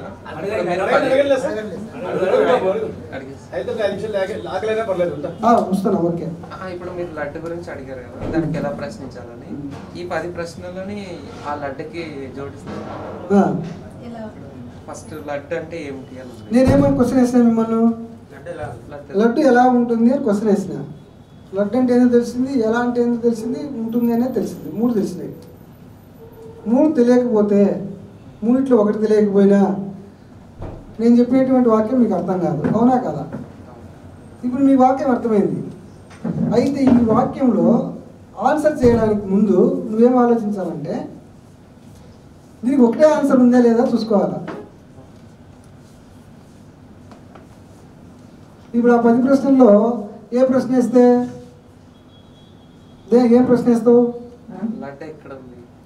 ఎక్కడ ఉంది అనకూడదు, ఎలా ఉంది అనకూడదు, ఎంత ఉంది అనకూడదు, ఎప్పుడు ఉంది అనకూడదు, ప్రయోజనం ఏంటి అనకూడదు, ఏ లడ్డు అనకూడదు. ఆ ప్రశ్నకు సంబంధం నువ్వు ఆన్సర్ చేయాలంటే ఒకే ఆన్సర్ ఉండేటట్టు స్పష్టత తెచ్చుకోవాలా. రుచి చూసినప్పుడు అని అడగాల, అప్పుడు ఒక ఇంద్రియానికి సంబంధించి తెలుసుకో. తాకి చూసినప్పుడు అని కూడా అడగచ్చు. అంటే గట్టిగా ఉందని అడుగుతానవా, మెత్తగా ఉందని అడుగుతానవా, నాకు అర్థం కాల ప్రశ్న అర్థం కాలే నాకు అసలు. ఫస్ట్ నీ తలకాయలు ఏముంది నాకు తెలియదు, నీ తలకాయలు ఏముందో ఆ భావం నాకు చేరలేదా అని అడుగుతాను మళ్ళీ రిపీటెడ్గా క్వశ్చన్.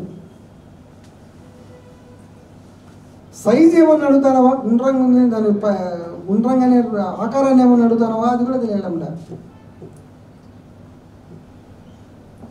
అది ఇట్లాంటి క్వశ్చన్లు మళ్ళీ మనము కొన్ని వేస్తాం మీకు, దాంట్లో ఆన్సర్ ఎట్లా చేయాలో చూద్దాం. ఓకే, మీ దగ్గరికి మనం సమాజంలో పనిచేస్తూ ఉంటాం కదా, సమాజంలో మనకు చాలా సమస్యలు ఎదురవుతూ ఉంటాయి. మనము నాలెడ్జ్ని సరైన జ్ఞానాన్ని మనం షేర్ చేయడానికి వెళ్తే వాళ్ళ దగ్గర సరికాని జ్ఞానం ఉంటుంది.